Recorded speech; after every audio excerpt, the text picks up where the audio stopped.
Hello dear students, आज के इस लेक्चर में आपका यूनिवर्सल ह्यूमन वैल्यू का यूनिट सेकंड का वन शॉट लेक्चर कंप्लीट होगा। इस लेक्चर में आपका understanding harmony in the human being, जो भी आपके सिलेबस में जितने टॉपिक्स दिए हैं इस कंप्लीट वन शॉट लेक्चर के अंदर आपका कंप्लीट होने वाला है। Each and every topic with important question with easy notes complete रहेगा। ठीक है, चलो लेक्चर को स्टार्ट करते हैं। स्टार्ट करने से पहले मैं आपको बता दूं, यूनिट फर्स्ट का जो वन शॉट है वो आपको प्लेलिस्ट में जाके आप इजीली एक्सेस कर सकते हो। चैनल पे विजिट करना, प्लेलिस्ट वाले सेक्शन में जाना, वहाँ पे यूनिवर्सल ह्यूमन वैल्यू का जो प्लेलिस्ट है क्रिएट है, वहाँ पे आपको लेक्चर वाइज लेक्चर भी मिल जाएंगे एंड वहाँ पे वन शॉट भी आपको मिल जाएंगे। एंड वन शॉट के अंदर ऐसा नहीं है कोई टॉपिक आपका छूटने वाला है, 100% टॉपिक कंप्लीट होगा।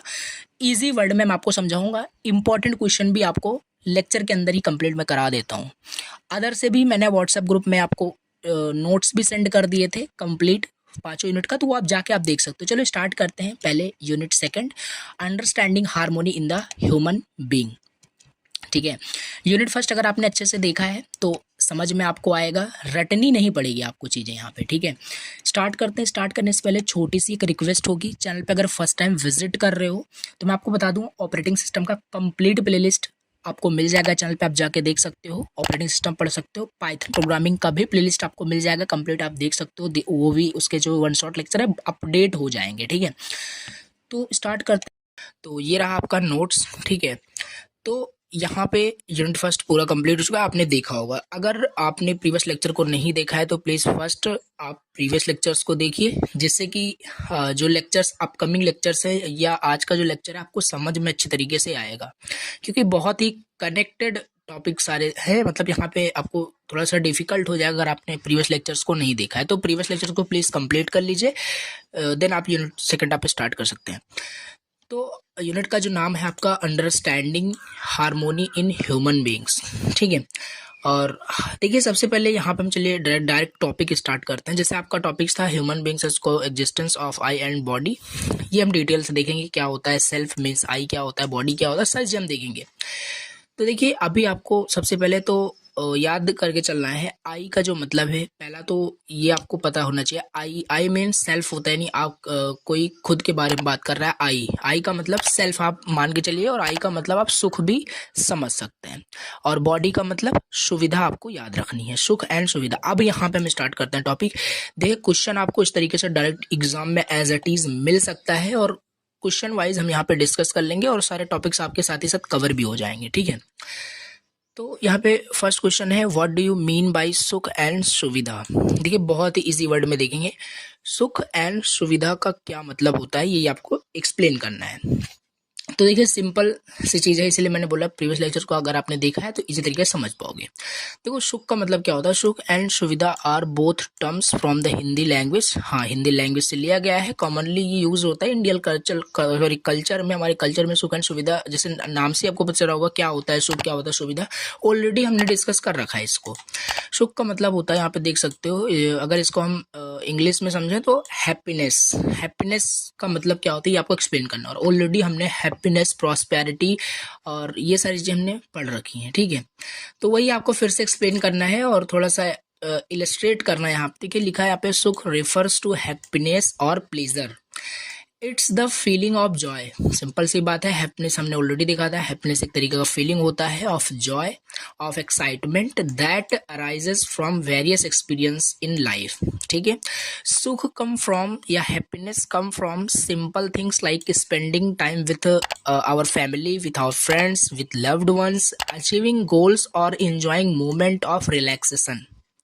सिंपल आपको इतने इजी वर्ड में लिखा हूँ, डायरेक्टली जस्ट रीड करते वक्त ही आपको समझ में आ रहा होगा, इसको अलग से एक्सप्लेन करने की कोई नीड आई थिंक नहीं हो रही होगी। ठीक है, it's essentially a state of well being and satisfaction. एक तरीके का इसे आप हैप्पीनेस को स्टेट बोल सकते हैं, जब आप बहुत ही अच्छे, मतलब बहुत ही ओवरऑल आप बहुत ही वेल बीइंग होते हैं, बहुत खुश होते हैं, तो वो होता है कि हाँ आपको सुख मिल रहा है, यानी कि आपको हैप्पीनेस मिल रहा है, आप ऐसे रिलेट कर सकते हैं। ठीक है, तो ये हो गया। नाउ ये मतलब कुल मिला के हैप्पीनेस का थोड़ा सा आपको डेफिनेशन लिखना था, एक्सप्लेन कर देना था। यहाँ पे आप अपने इजी वर्ड में आप अपनी स्टोरी बना के लिख सकते हैं, कुछ भी लिख सकते हैं, ओवरऑल आपका सही होना चाहिए, अपने वर्ड में लिख सकते हैं। तो हैप्पीनेस क्या होता है, सुख क्या होता है, जब आप इसे पढ़ेंगे तो आपको इस तरीके से समझ में आ जाएगा। ठीक है, नाउ सुविधा क्या होता है? देखिए, सुविधा का सिंपल हमने ये भी ऑलरेडी देख रखा है। सुविधा का मतलब होता है फैसिलिटी या कन्वीनियंस। आप यहाँ पे समझ सकते हैं, यहाँ पे लिखा भी है सुविधा रेफर्स टू कन्वीनियंस और फैसिलिटी। ठीक है, ये जो दो टर्म हम अभी समझ रहे हैं, इसको आप जब अभी ये बेसिक है इस यूनिट का, आप पहले इसे समझ लेंगे, आगे की चीजें बहुत अच्छे समझ में आएगी। तो फैसिलिटी, कन्वीनियंस, इसके आप इसे बोल सकते हैं सुविधा का सुविधा मतलब होता है refers about having things made easy और एक्सेसिबल। कोई भी ऐसी चीज, सुविधा एक ऐसी चीज आप बोल सकते हैं, फैसिलिटी को ऐसी चीज बोल सकते हैं जो कोई भी चीज आपके लाइफ को बहुत ही इजी बना रहा हो, कन्वीनियंट बना रहा हो, चीजों को एक्सेसिबल बना रहा हो, वही चीज हो गई आपकी सुविधा। यहाँ पे आप बता सकते हैं।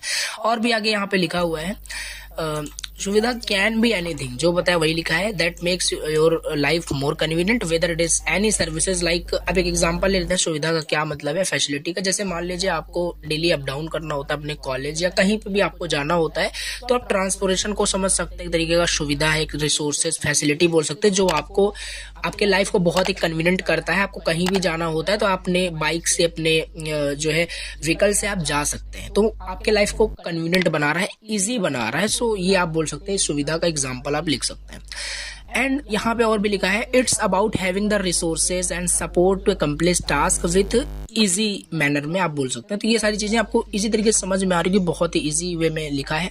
सो पीपल थिंक दैट देयर सुख मीन्स हैप्पीनेस डिपेंड्स अपॉन सुविधा but it is not so. देखिए, काफी सारे मतलब लोग सोचते हैं, देखिए ये बिल्कुल गलत है कि जो आपका वहां पे सुख का जो मतलब होता है मीन्स की सुविधा होता है।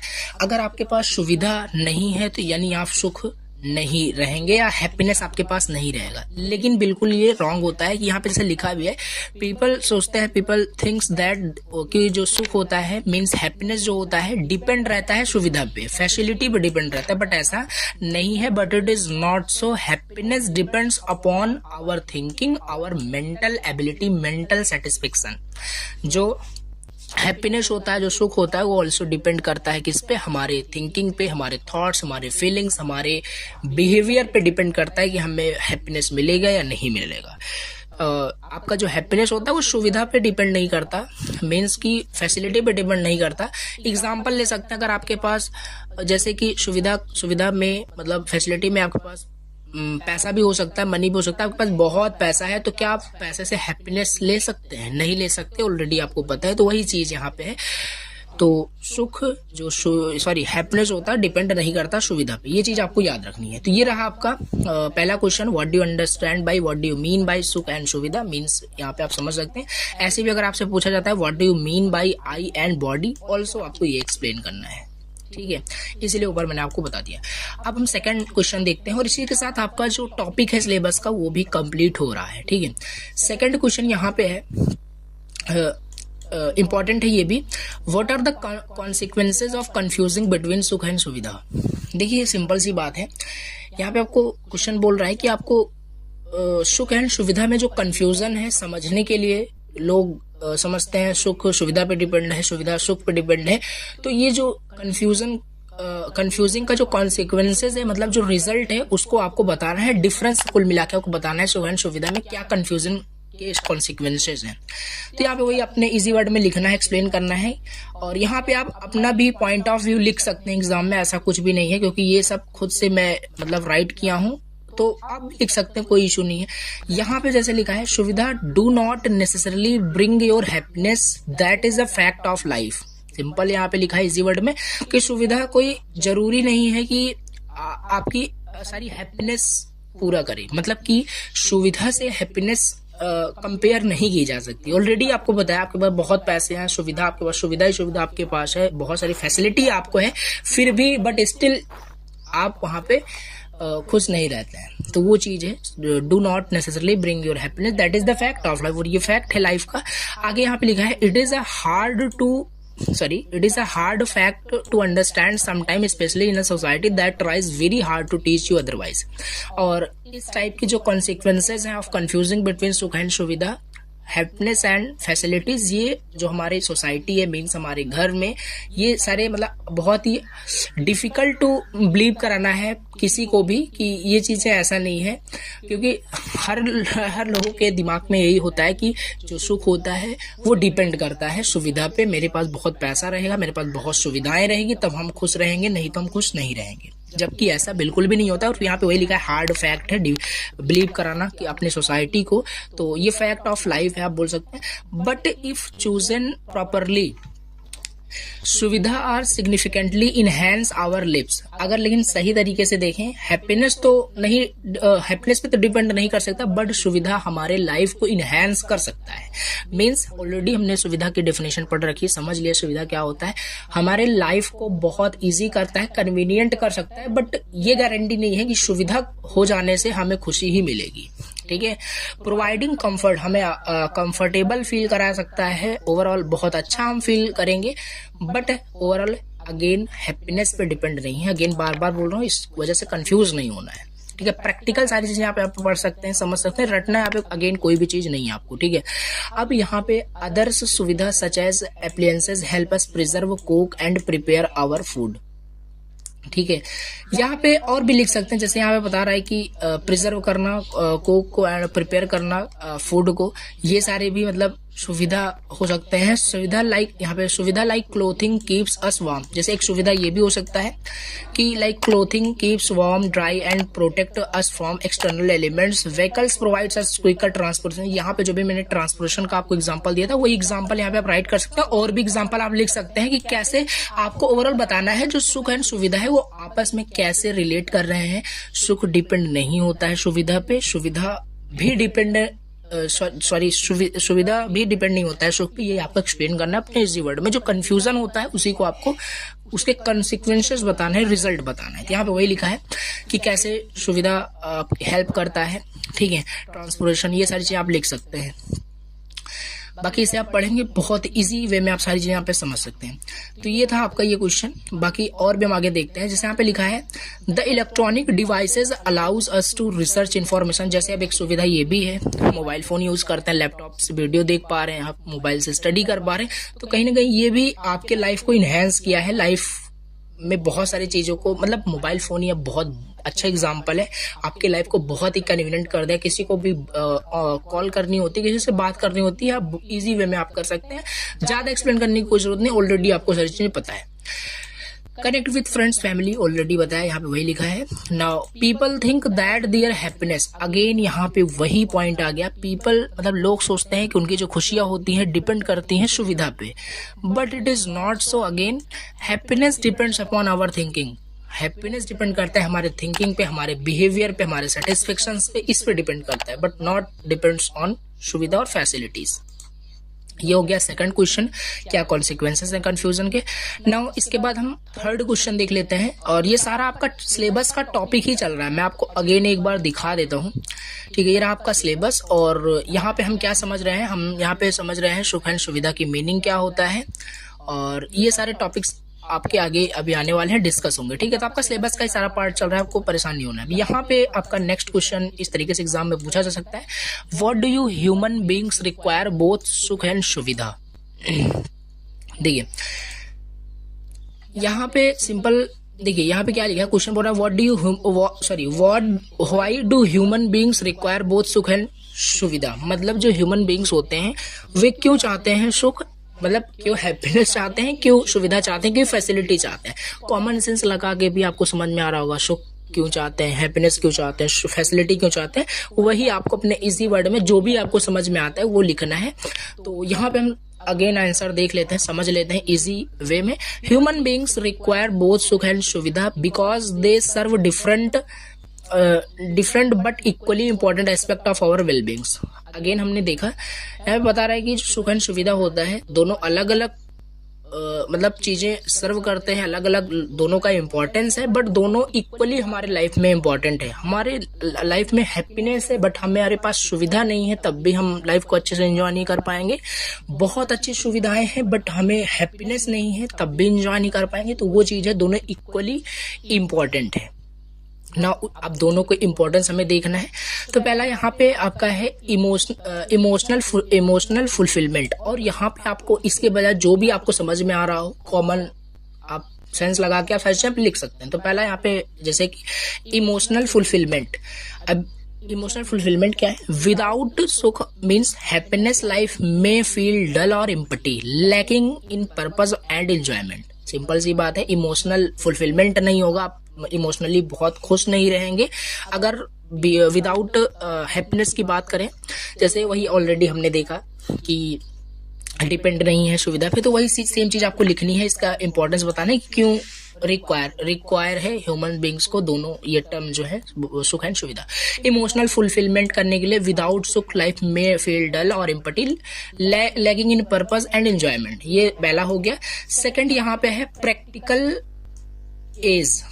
एज मतलब कि कोई भी चीज इजी कर देना, मतलब प्रैक्टिकल एज जो आपका ये हैप्पीनेस होता है और जो फैसिलिटीज यानी सुविधा जो होता है, सुविधा के इंपॉर्टेंस को लिखना है यहाँ पे। प्रैक्टिकल एज में आपको सुविधा के इंपॉर्टेंस लिखना है, सुविधा कैसे इंपॉर्टेंस है, और यहाँ पे मैंने कुछ एक्सप्लेन नहीं किया, ऑलरेडी आपको यहाँ पे लिखना है क्योंकि हमने ऑलरेडी सारी इंपॉर्टेंस देख लिया, तो वो आप अपने इजी वर्ड में लिख सकते हैं। पहला हो गया इमोशनल फुलफिलमेंट के लिए, दूसरा हो गया प्रैक्टिकल एज के लिए, सुविधा की इंपॉर्टेंस आपको बतानी है, एंड थर्ड आप बता सकते हैं balanced and harmony. Balanced and harmony, देखिए बैलेंस्ड का पता है सिंपल सी कि कैसे आपको सुख एंड सुविधा को बैलेंस करके रखना है, वो सब आपको एक्सप्लेन करना है इसमें।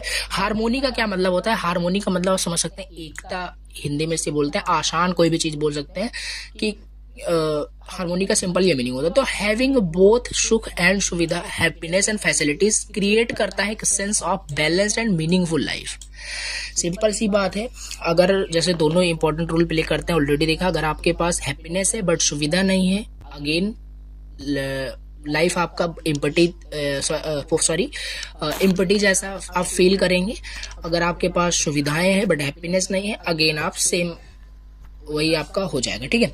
तो इसीलिए यहाँ पे बैलेंस्ड एंड हार्मोनी यानी एकता के साथ और आसानी के साथ कैसे लाइफ को आप एंजॉय करते हैं, ये सारी चीजें आपको एक्सप्लेन करनी है। यहाँ पे मैंने 3 पॉइंट्स डिस्कस किए हैं।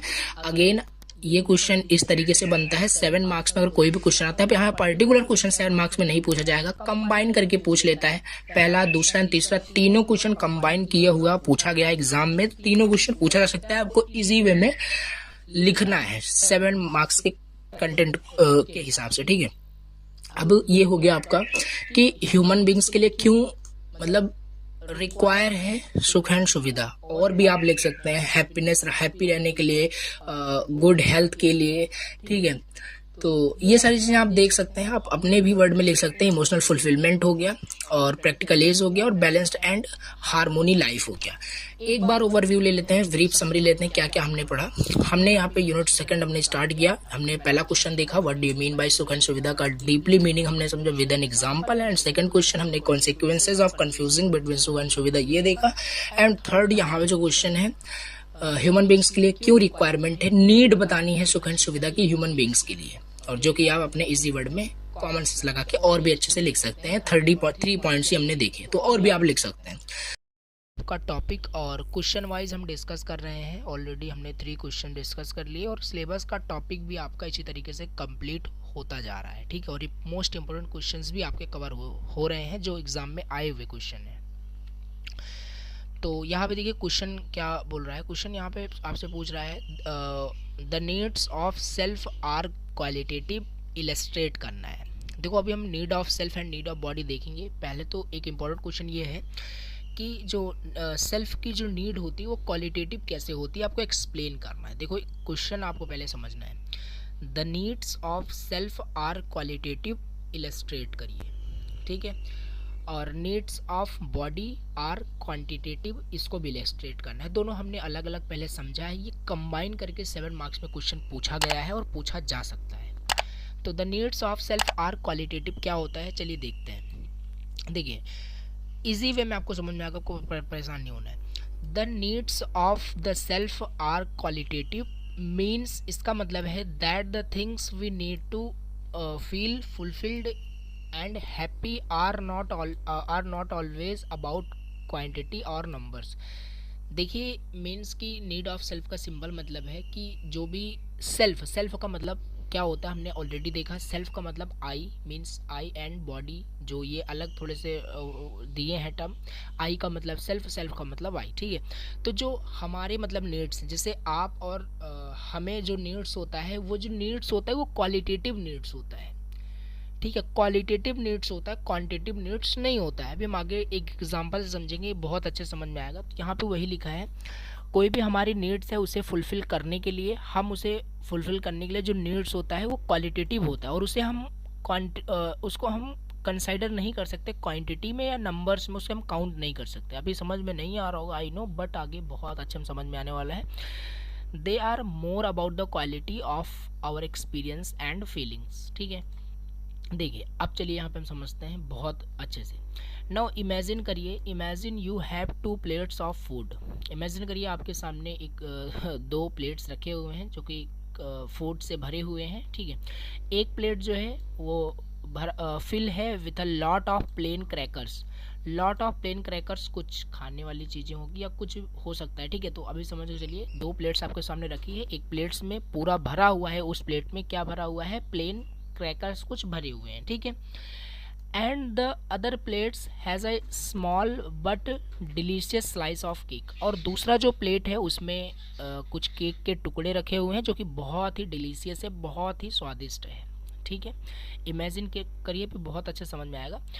Even though there are more crackers, यहाँ तक कि जो पहला जो प्लेट था उसमें बहुत सारे क्रैकर्स हैं, कुछ होगी कोई चीज़, ठीक है। तो आप रिलेट करके चलिए। You might feel happier and more satisfied with the small piece of cake. तो आप प्रैक्टिकल भी आप सारी चीज़ें समझ सकते हैं कि आपके पास कोई ऐसी चीज़ रखी है, 2 चीज़ रखी है, 2 प्लेट रखा हुआ है, एक में जो बहुत सारी चीज़ रखी हुई है बट वो टेस्टी नहीं है, बहुत ख़राब है, लेकिन वो भरा है, पूरा प्लेट भरा हुआ है। और दूसरे में कम टुकड़ा ही रखा हुआ है, छोटा ही रखा हुआ है, बट क्या है, बहुत डिलीशियस है, बहुत ही स्वादिष्ट है। तो आप किसे प्रीफर करेंगे, आप किसे प्रेफर करेंगे, आप किसको टेस्ट करेंगे, इसको वहाँ पे लेने वाले हैं। तो बेसिक सिंपल सी बात है, बहुत ज़्यादा सेटिस्फाइड होंगे, बहुत हैप्पियर होंगे with the another plate. Means small piece of जो केक वहाँ पे है उससे आप सेटिस्फाइड रहेंगे, ठीक है। आप क्वालिटी को देखेंगे ना कि क्वांटिटी को। अभी समझ में आएगा। यहाँ पे आपने क्या किया, इस केस में आपने क्वालिटी को देखा, यानी कि जो स्वादिष्ट है, जो खाने में अच्छा है, हम उसको लेंगे, उसको प्रीफर करेंगे। और जो ऐसा नहीं कि जो दिखने में बहुत अच्छा है लेकिन बेकार है पूरी तरीके से, उसे खाने से हेल्थ ख़राब हो जाएगी, हम उसे खाएंगे। तो ऐसा नहीं, यहाँ पे क्वालिटी इसी, अभी देखिए और अच्छे से रिलेट हम कर पाएंगे और अच्छे समझ पाएंगे। देखिए, better and brings your more enjoy, आप स्मॉल को प्रेफर करेंगे जो कि आपको बहुत ही जॉय और बहुत ही बेटर टेस्ट आपको देगा। This is because the quality of cake is more important to your happiness than the quantity of crackers, ठीक है। तो ये चीज़ है, कैसे क्वालिटी मैटर कर रही है किसी चीज़ की, क्वांटिटी मैटर नहीं कर रही है, और इसे रियल लाइफ में भी आप देख सकते हैं, ठीक है। और आगे यहाँ पे भी लिखा है, similarly in life what makes us truly happy and fulfilled are often the experiences, relationship and the feelings that bring us joy and meaning, ठीक है। एंड उसी तरीके से these things can not be measured in numbers और quantity. उसी तरीके से यहाँ पे सिंपल बोला है, सिमिलरली हमारे लाइफ में ऐसी बहुत सारी ऐसी चीज़ें होती हैं, ह्यूमंस के लाइफ में बहुत सारी ऐसी चीज़ें होती हैं जो उसको हैप्पीनेस फील कराती हैं, उसके एक्सपीरियंसेस को हैप्पीनेस फील कराती है, और रिलेशनशिप और फीलिंग्स को मतलब पूरी तरीके से जॉय ऑफ फीलिंग मिलता है उसे, ठीक है। और हम उन सभी चीज़ों को मेज़र नहीं कर सकते, काउंट नहीं कर सकते, यानी वो क्वालिटेटिव चीज़ होती है। देखिए, कोई भी चीज़ अगर क्वालिटेटिव चीज़ है उसे हम मेज़र नहीं कर सकते। पहला पॉइंट ये आपको याद रखना, कोई भी क्वालिटेटिव चीज़ हो उसे हम मेज़र नहीं कर सकते, in the number, in the quantity, उसे हम मेज़र नहीं कर सकते। They are about the quality of our emotions and experience, वो केवल क्वालिटी के बेसिस पे हम उसे सेलेक्ट करते हैं। अभी एग्जाम्पल आगे और अच्छा समझ में आएगा, अभी थोड़ी चीज़ें आपको समझ में आ रही होगी। एग्जाम्पल यहाँ पे समझिए, जैसे spending time with our family, with our friends, with loved ones, pursuing our passion, helping others और अचीविंग गोल्स आर क्वालिटेटिव्स। तो यहाँ पे हम नीड्स ऑफ सेल्फ समझ रहे हैं जो क्वालिटेटिव होता है, यानी कि यहाँ पे स्पेंड करना टाइम अपने फैमिली पेरेंट्स के साथ और अचीव करना अपने गोल्स को, उसके अगेंस्ट हमें काम करना, ठीक, सॉरी उसके लिए हमें काम करना, ठीक है, हार्डवर्क करना, अचीव करना गोल्स को, आर क्वालिटेटिव्स। और ये सारी जो फीलिंग्स हैं, सारे जो हैप्पीनेस है, ये क्वालिटेटिव होते हैं। क्या आप अभी हम आगे देखेंगे, बहुत इजी तरीके से आपको समझ में आएगा। तो ये चीज़ है जो हैप्पीनेस आपकी है, जो फीलिंग्स है, जो अचीव करने के लिए जो आपका जो भी आपका पैसन है, सेल्फ मीन्स आपका, या सेल्फ मैं बात कर रहा हूँ मेरा खुद का जो पैसन है, जो अचीव करना, गोल्स परसुइंग करना पैसन्स को, तो ये सारे क्वालिटेटिव्स होते हैं, ये सारे क्वालिटेटिव्स एक्सपीरियंसेस होते हैं that contribute to our happiness और वेल बीइंग। और ऐसा हम करते हैं, अचीव करते हैं गोल्स को, बात करते हैं फैमिली से, तो कहीं ना कहीं हमें वेल बीइंग होता है, हम हैप्पीनेस फील करते हैं। तो ये हो गया आपका, ठीक है। अभी और डिटेल्स समझ में आएगा, बिल्कुल भी टॉपिक आपको रटना नहीं है, समझ में बहुत अच्छे से आएगा कि जो नीड होता है सेल्फ का कैसे क्वालिटेटिव होता है, क्वांटिटेटिव नहीं होता है। यहाँ पे लिखा है human beings are a complex combination. Simple चीज़ है, ह्यूमन बीइंग्स जो है वो कॉम्बिनेशन है दो चीज़ का, एक सेल्फ एक बॉडी। जैसे आप टॉपिक ही वही पढ़ रहे हो, self means I and which relates to all the feelings. देखिए, human beings are a complex combination of the sentiment I which relates to all the feelings and the मतलब देखिए, आई का मतलब है, सेल्फ का मतलब है, यानी हम अपनी ही बात कर रहे हैं, आप अपनी बात कर रहे हैं, वो कोई भी ऐसी चीज़ है जो all the feelings, all the happiness, जितनी भी फीलिंग्स आपकी है वो सारे आई के अंदर, मतलब कि सेल्फ के अंदर आता है। और जो बॉडी होता है वो रेफर करता है ऑल द फिजिकल फैसिलिटीज़, ठीक है। Body means physical facilities, self I means all the feelings which is inside us, ठीक है। तो ये हो गया ह्यूमन बींग्स का थोड़ा सा क्या कॉम्बिनेशन है। अब यहाँ पे अगेन फिर से देखते हैं, नीड ऑफ सेल्फ इज सुख। अब यहाँ पे हम नीड्स देख रहे हैं, देखिए नीड्स जो होता है सेल्फ का वो सुख हो सकता है, यानी हैप्पीनेस। सुख इज क्वालिटेटिव, सुख जो होता है, जो हैप्पीनेस होता है वो सिंपल सी बात है, हमने हैप्पीनेस क्या है, also Joy of feelings of Joy है, तो सिंपल चीज़ है। सेल्फ का मतलब ऑल द फीलिंग्स, बॉडी का मतलब ऑल द फिजिकल फैसिलिटीज़। तो यहाँ पे वही है नीड ऑफ सेल्फ। एक आप एग्जांपल ले सकते हैं, नीड ऑफ सेल्फ जो कि आपका सुख है, मीन्स हैप्पीनेस है, और ये सारी चीज़ें हमने ऑलरेडी डिस्कस कर रखी हैं। तो सुख जो होता है, जो हैप्पीनेस होता है वो क्वालिटेटिव होता है। कैसे? हैप्पीनेस जो होता है क्वालिटेटिव होता है। कैसे होता है, एक एग्जांपल समझते हैं। जैसे आपको हैप्पीनेस चाहिए, या आप हैप्पी हो या नहीं हो, तो अगर आपको किसी से हैप्पीनेस लेना है या किसी से हैप्पी तरीके से बात करना, तो क्या सामने वाले पर्सन से बोलोगे कि आप मुझे 1 kg क्या है हैप्पीनेस दो? ऐसा नहीं बोल सकते। मीन्स कि ये आपका जो हैप्पीनेस है, जो सुख है, ये क्वालिटेटिव है, आप इसे काउंट नहीं कर सकते इन द नंबर और इन द क्वांटिटी। अब समझ में आ गया होगा I think. Therefore the needs of I R qualitative. इसी वजह से आपका जो सेल्फ होता है, सेल्फ का जो नीड होता है वो क्वालिटेटिव होता है, वो क्वांटिटेटिव नहीं होता है। They are not quantifiable, we also want them continuously, we can not talk of 1 kg of respect meter of happiness. यहाँ पे वही सेम चीज़ है कि जो भी मैंने आपको एक्सप्लेन किया, आप किसी से ऐसा नहीं बोल सकते कि आप मुझे 1 kg जो है आप रिस्पेक्ट दीजिए, या आप मुझे 1 मीटर तक हैप्पीनेस दीजिए, ऐसा नहीं बोल सकते। यानी आप इसे काउंट कर रहे हैं, तो जो कि ये गलत है। यानी आपका जो नीड ऑफ सेल्फ है वो हमेशा क्या होगा, काउंटिफिएबल होगा, यानी क्वालिटेटिव्स होगा, ठीक है। ये चीज़ है आपका। तो ओवरऑल आपको समझ में आ गया होगा। So our feelings are qualitative. Feelings क्या है, सेल्फ है, तो क्वालिटेटिव है, आइदर दे आर और दे आर नॉट, ठीक है। एग्जाम्पल, जैसे हैप्पीनेस इज क्वालिटेटिव, हैप्पीनेस भी आपका क्वालिटेटिव है, हैप्पीनेस मीन सुख भी आपका क्वालिटेटिव है। आइदर आर फीलिंग हैप्पी, या तो आप फील अच्छा कर रहे होंगे, या तो आप फील अच्छा नहीं कर रहे होंगे, सिंपल यही दो केस हो सकता है। तो ये भी आपका क्वालिटेटिव है। अब इसे आप काउंट नहीं कर सकते। जैसे ऊपर देखा, आप किसी से ऐसा नहीं बोल सकते मुझे 1 मीटर हैप्पीनेस चाहिए, तो ऐसा नहीं बोल सकते। तो ये चीज़ है। Also if a feeling is not naturally acceptable, समझिए मोस्ट इंपॉर्टेंट पॉइंट है, अगर कोई भी फीलिंग नेचुरली एक्सेप्टेबल नहीं होता है, so we do not want it even for a single moment, तो हम उस फीलिंग्स को एक सिंगल मोमेंट के लिए भी नहीं ले सकते, नहीं समझ सकते, नहीं फील कर सकते। If acceptable we want it continuously. For example, जैसे आपको कोई रिस्पेक्ट देता है, respect is also a feeling. जब रिस्पेक्ट आपको मिलता है तो आप जॉय, एक बहुत ही कॉन्फिडेंट फील करते हैं।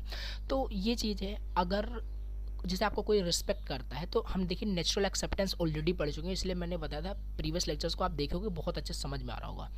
तो अगर कोई आपको रिस्पेक्ट देता है, तो सिंपल सी बात है, आपके अंदर नेचुरली एक्सेप्टेबल वो चीज़ होगी, ठीक है। ये सामने वाला आपको रिस्पेक्ट दे रहा है। सिमिलरली जैसे अगर कोई आपसे हेट कर रहा है तो वो नेचुरली एक्सेप्टेबल आपसे नहीं होगी, और नेचुरली एक्सेप्टेबल अगर नहीं होती है तो उसको भी आप सिंगल मोमेंट के लिए भी उसे आप नहीं लेंगे। यानी अगर कोई आपसे हेट करता है तो उसे आप एक क्षण के लिए भी उसे देखेंगे नहीं, उससे बात नहीं करेंगे। तो ये चीज़ है। अगर वो नेचुरली एक्सेप्टेबल है, यानी रिस्पेक्ट नेचुरली एक्सेप्टेबल था, तो उसे आप कंटिन्यूसली चाहेंगे कि सामने वाला पर्सन मेरा रिस्पेक्ट करे, मेरा कंटिन्यूसली रिस्पेक्ट करता रहे। तो ये चीज़ होता है। जो नेचुरली एक्सेप्टेबल है उसे आप कंटिन्यूसली चाहेंगे, जो नहीं है उसे आप बिल्कुल भी सिंगल मोमेंट के लिए भी नहीं चाहेंगे। तो ये सिंपल हो गया। Needs of self are qualitative, illustrate करना था, इसी वजह से ना डिटेल्स हमने समझा। कोई भी चीज़ लाइन टू लाइन अगेन नहीं याद करनी है, चीज़ें आपको समझ में आ गया। अब हम देखते हैं नीड्स ऑफ बॉडी देखते हैं, ठीक है। तो ये चीज़ आपको समझ में आ गया, वो एक सेकंड के अंदर आपको समझ में आने वाला है, ऑलरेडी आपको समझ में आ ही गया होगा, ठीक है। तो ये रहा क्वेश्चन 5, दोनों कंबाइन करके 7 मार्क्स में पूछा गया है, ऑलरेडी बता रहा हूँ। The needs of body are quantitative illustrate करना है। तो अब देखिए सेल्फ की जो नीड्स होती है वो क्वालिटेटिव होती है, अब जो बॉडी की नीड्स होती है वो क्या होती है, क्वांटिटेटिव होती है। ये इसे हमें इलस्ट्रेट करना है, फिर से हम देख लेते हैं। The needs of the body are quantitative means that the requirements our bodies have can be measured। यानी जो भी हमारी बॉडी की नीड्स होती है, यानी अभी तक हमारे खुद के जो नीड्स थे उसे हम मेज़र नहीं कर सकते थे, यानी वो क्वालिटेटिव होता है, ठीक है।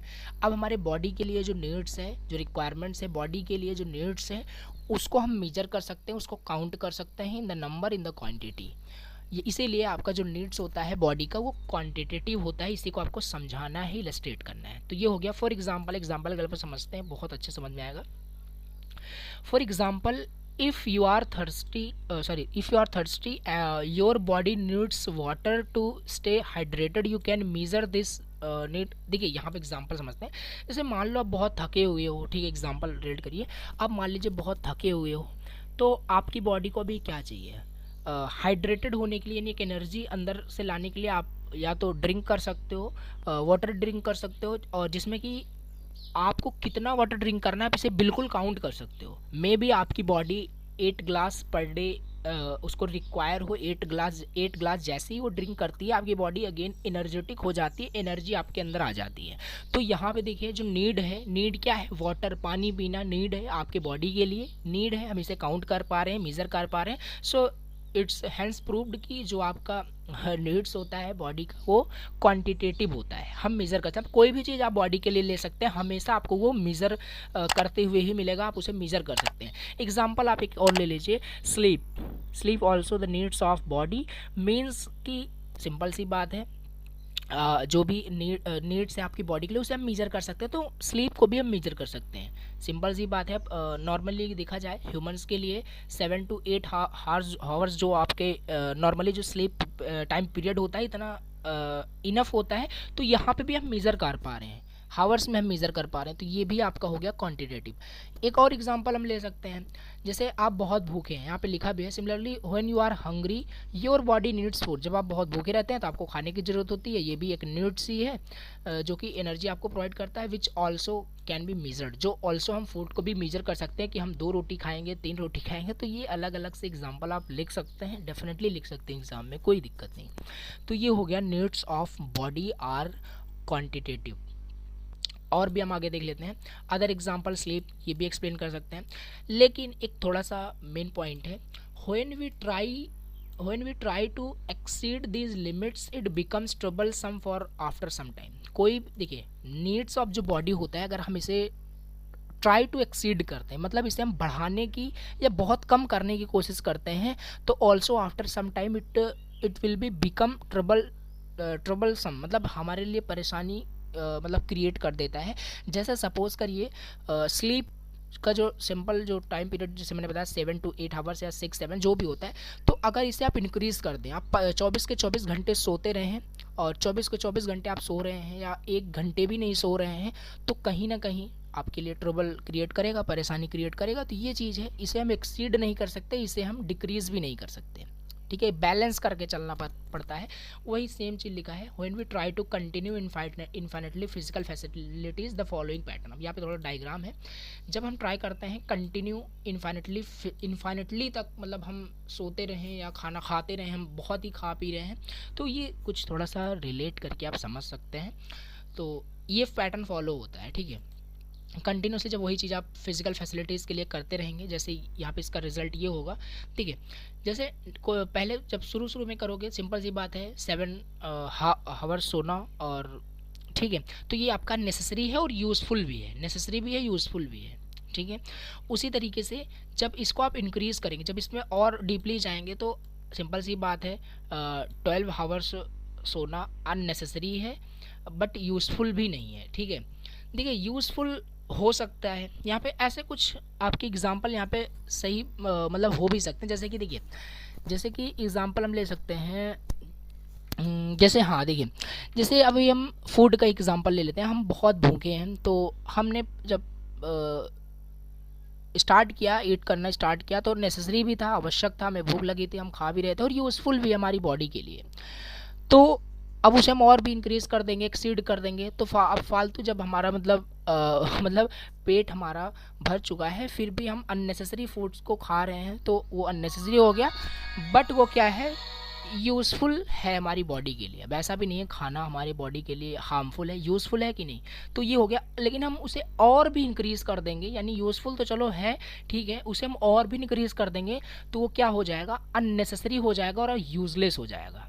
यानी अनलिमिटेड थोड़ी ना हम खा सकते हैं, अनलिमिटेड सो सकते हैं, तो थोड़ा सा रिलेट कर सकते हैं, और इनटॉलरेबल हो जाएगा। ओह, इतना ज़्यादा आप इंक्रीज़ कर देंगे, यानी असहनीय हो जाएगा, सहन ही नहीं कर सकते आप, इतना उसे एक्सीड कर दिए हैं। तो ये आप रिलेट करके समझ सकते हैं क्या था, ठीक है। तो needs of self and needs of body, ये दो क्वेश्चन बहुत ज़्यादा इंपॉर्टेंट है, इस वजह से हमने इतना डीपली इसे समझा। अब थोड़ा सा हम एक क्वेश्चन और देख लेते हैं। देखिए, इस तरीके से क्वेश्चन भी आपसे घुमा के पूछा जा सकता है, सेम क्वेश्चन है बट थोड़ा सा घुमा के पूछा है। एनालाइज करिए how the needs of self and continuous in the time and limited in quantity the body और नॉट। तो ये इस तरीके से क्वेश्चन भी आता है ना, तो आंसर 4 और 5 जो अभी ऊपर हमने डिस्कस किया वही आपको लिखना है, ओवरऑल वही आपसे पूछ रहा है। देखिए, यहाँ पे नेक्स्ट क्वेश्चन है, human being is the coexistence of the self and body elaborate करना है, ये आपको बताना है। देखो क्या है इसका मतलब, ये समझते हैं, ठीक है। देखो, human being is the coexistence of the self and body, इसका मतलब क्या है, इसका सिंबल, ये क्वेश्चन कहने का मतलब है एक्सप्लेन करना है आपको relation between the self and body. What is the responsibility of self, self की क्या रिस्पॉन्सिबिलिटी होती है टुवर्ड्स द बॉडी, ठीक है।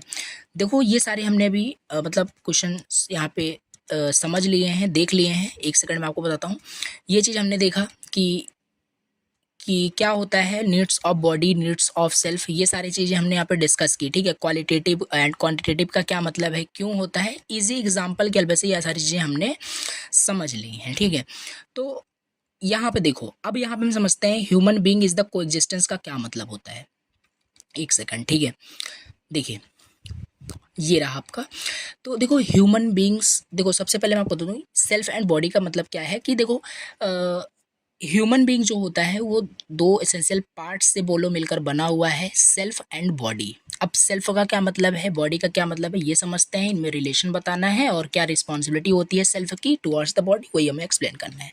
द सेल्फ, सेल्फ क्या है, देखो सेल्फ मीन्स कि जो हमारे अंदर, मतलब हमारे थॉट्स, हमारे फीलिंग्स, हमारे ड्रीम्स, बिलीव्स, ये सारी चीज़ें सेल्फ होती हैं, ठीक है।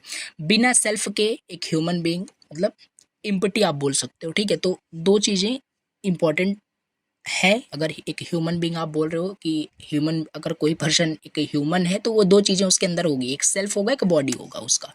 Self means self is who you are really on the inside, it's your thoughts, feelings, dreams and beliefs.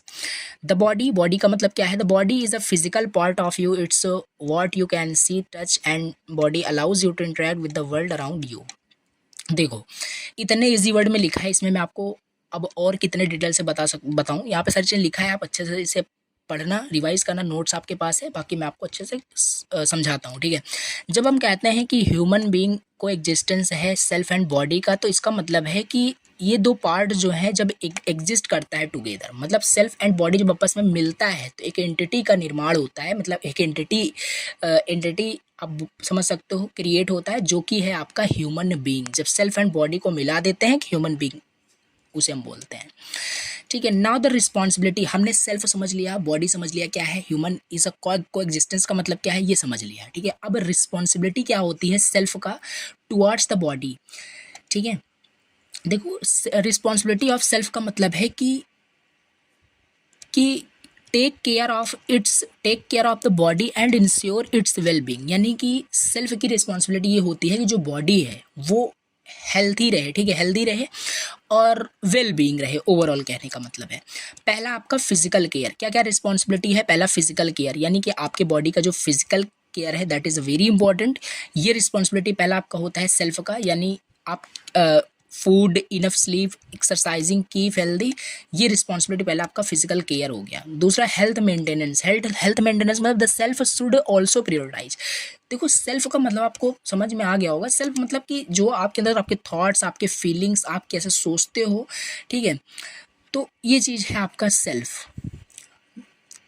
ठीक, एंड अब जैसे आप देखो सिंपल सी बात है, अगर आपका सेल्फ मीन्स आपका अगर थॉट्स ही निगेटिव है तो बॉडी तो निगेटिव रहेगी, मतलब कि आप फिर हेल्दी बॉडी आपका नहीं रहेगा। तो कहने का केवल इतना मतलब है कि जो सेल्फ होता है वो उसकी जो रिस्पॉन्सिबिलिटी होती है टुवर्ड्स द बॉडी, पहला फिजिकल केयर होता है कि अच्छा फूड, अच्छा खाना, अच्छा सोना, अच्छा एक्सरसाइजेज एंड हेल्दी रखना, ओवरऑल बॉडी को वेलबींग रखना, पहला फिजिकल केयर। हेल्थ मेंटेनेंस भी आपका हो जाएगा, the self should also prioritize maintain the body health by avoiding harmful substances. और सेल्फ का दूसरा है कि रिस्पॉन्सिबिलिटी है कि हार्मफुल सब्सटेंसेज हैं वो क्या है अवॉइड कर रहे हो, जैसे कि बॉडी आपका क्या है मेंटेन रहे। ठीक है, emotional and mental wellbeing, emotional and mental wellbeing, care of thoughts feelings, managing stress. अब ऐसा नहीं है कि बॉडी ही आपकी पूरी हेल्दी रहे बट आप मेंटली क्या है डिस्टर्ब रहे हैं, तो दोनों चीज़ इमोशनली एंड मेंटली दोनों आपको वेलबींग रहना है, ये रिस्पॉन्सिबिलिटी होता है क्या सेल्फ की। Respect and acceptance, respect and acceptance means the self treats the body with respect. और सेल्फ जो है ऐसा नहीं है आप अपने ही बारे में गलत थॉट्स रखते हैं, निगेटिव थॉट्स रखते हैं, तब भी आपका जो बॉडी है वो जो है हेल्दी नहीं रहेगा, आप उसे हेल्दी बॉडी नहीं बोलोगे, हेल्दी माइंडसेट नहीं बोलोगे। तो रिस्पेक्ट खुद के प्रति खुद को रहना चाहिए, एक्सेप्टेंस भी खुद का मतलब खुद के प्रति होना चाहिए। तो the self treats the body with respect and acceptance, बहुत ईजी वर्ड में लिखा है इसमें, मैं और क्या इसमें आपको डिटेल्स बताऊं। देखो ये हो गया आपका सेल्फ एंड बॉडी, मतलब क्या इसका कोएग्जिस्टेंस का मतलब क्या है और रिस्पॉन्सिबिलिटी क्या है। तो थोड़ा सा यहाँ पे ये डायग्रामेटिकली बनाया गया है, ह्यूमन बीइंग जो है वो कोएग्जिस्टेंस है सेल्फ एंड बॉडी का। ठीक है, सेल्फ मीन्स आई, ये तो ऑलरेडी मैंने आपको बताया अभी। अब इसके बाद नेक्स्ट हमारे पास क्वेश्चंस है। देखो एज अ क्वेश्चन यहाँ पे हम कवर कर रहे हैं, सारे इंपॉर्टेंट क्वेश्चंस कवर हो रहे हैं, विद सिलेबस का टॉपिक भी कवर हो रहा है। इंपॉर्टेंट क्वेश्चन है, डिफरेंस आपको बताना है needs of self and needs of body, can it fulfilled interchangeably, verify करना है हमें अपने आंसर को बता करके। कुल मिला के क्वेश्चन आपसे क्या बोल रहा है कि डिफरेंस क्या है need of self need of body में, needs of self need of body में डिफरेंस क्या है समझते हैं। द ह्यूमन बीइंग हमें पता है is the coexistence of self and body है, दो चीज़ों से मिलकर बना है human being. There is a exchange of information, there is exchange of information between two, we can make this distinction between the self and the body in the terms of needs as given below। अब समझते हैं, देखो हमें difference बताना है needs of self and needs of body में। ठीक है, तो पहली चीज़ तो हम नीड्स ऑफ सेल्फ समझते हैं, सेल्फ की क्या क्या नीड्स होती हैं, सेल्फ की नीड्स क्या क्या होती है। तो नीड ऑफ सेल्फ में पहला माइंड, इमोशन, फीलिंग।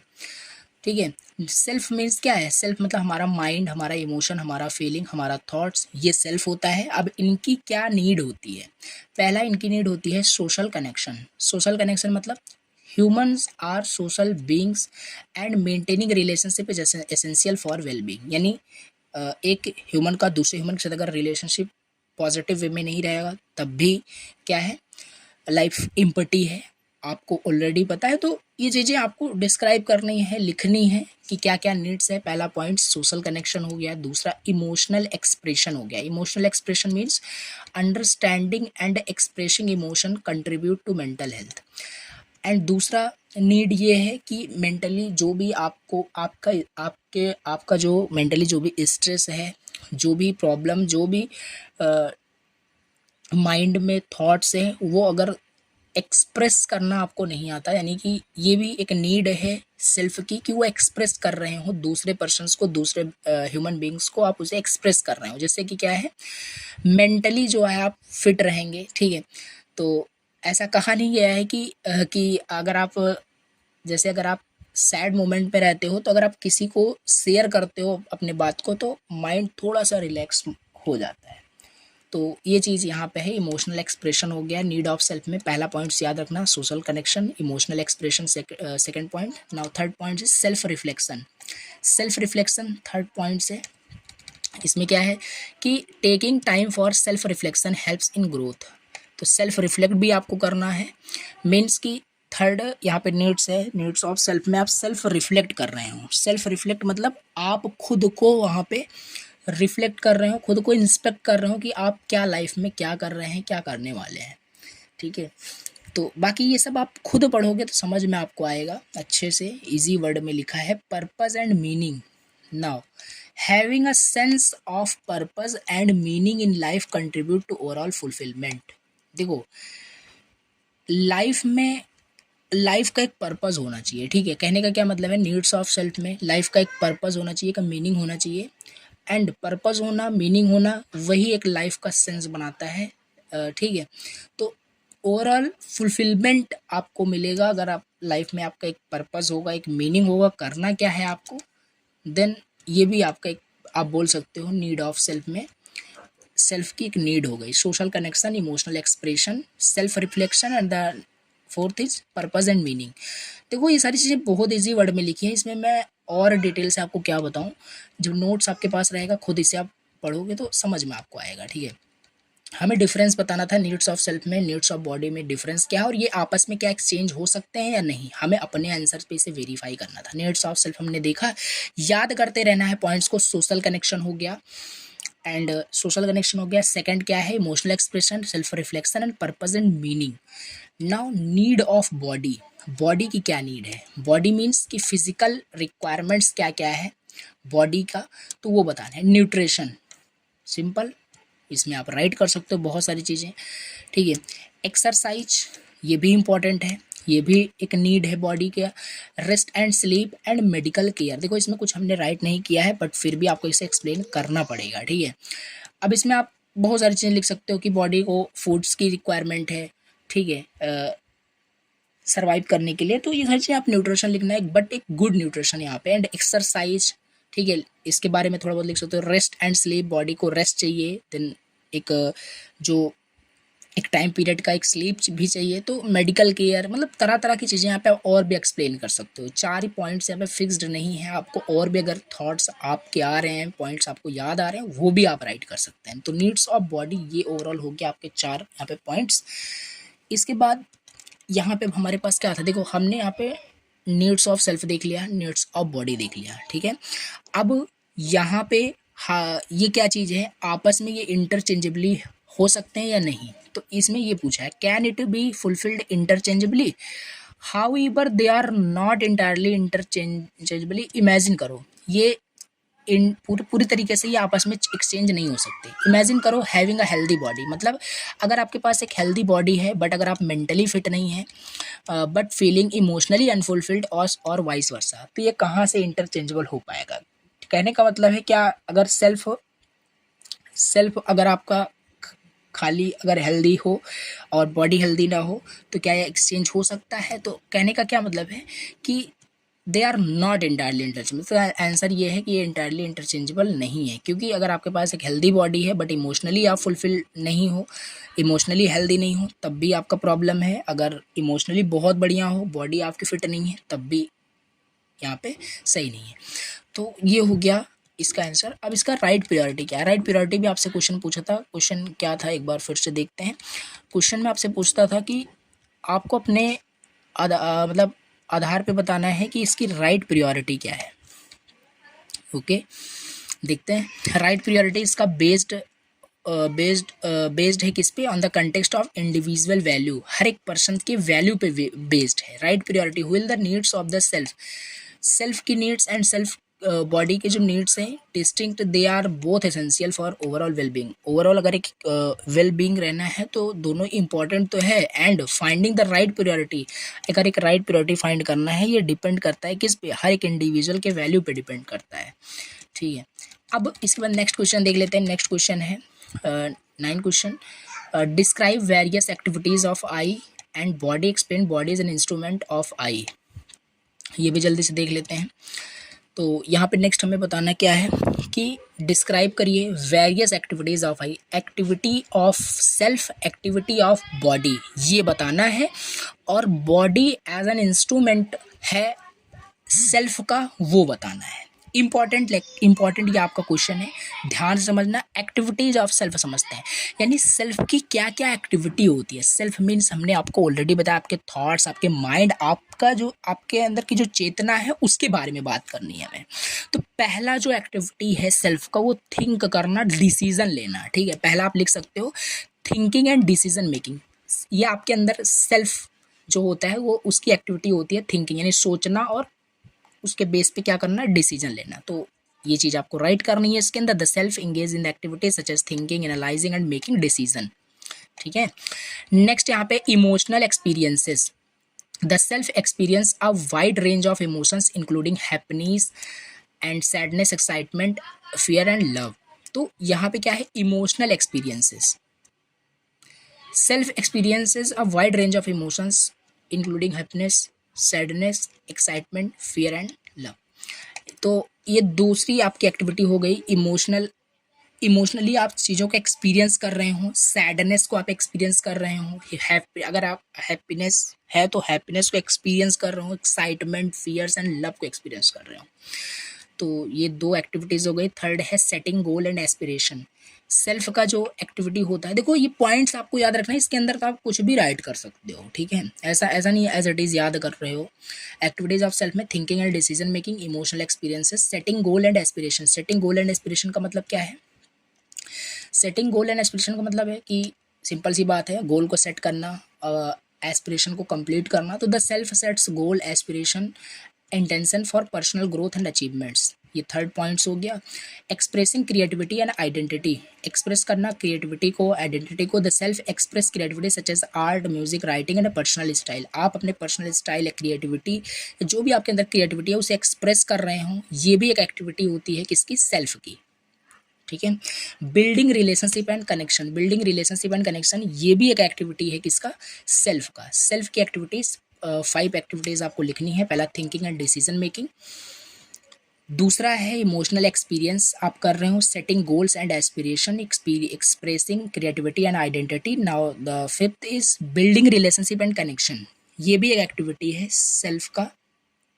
ठीक है, तो ये सारी चीज़ें आपको लिखनी है। देखो यहाँ पे 5th पॉइंट्स आपको लिखना है, इसमें डिस्क्राइब करना है खुद से, और बिल्कुल आप कर सकते हो, कोई इशू नहीं है। अब एक्टिविटीज़ ऑफ बॉडी देख लेते हैं। बॉडी की क्या क्या एक्टिविटीज़ होती है? सिंपल सी बात है, बॉडी की क्या एक्टिविटीज़ होती है? चलना, दौड़ना, बैठना।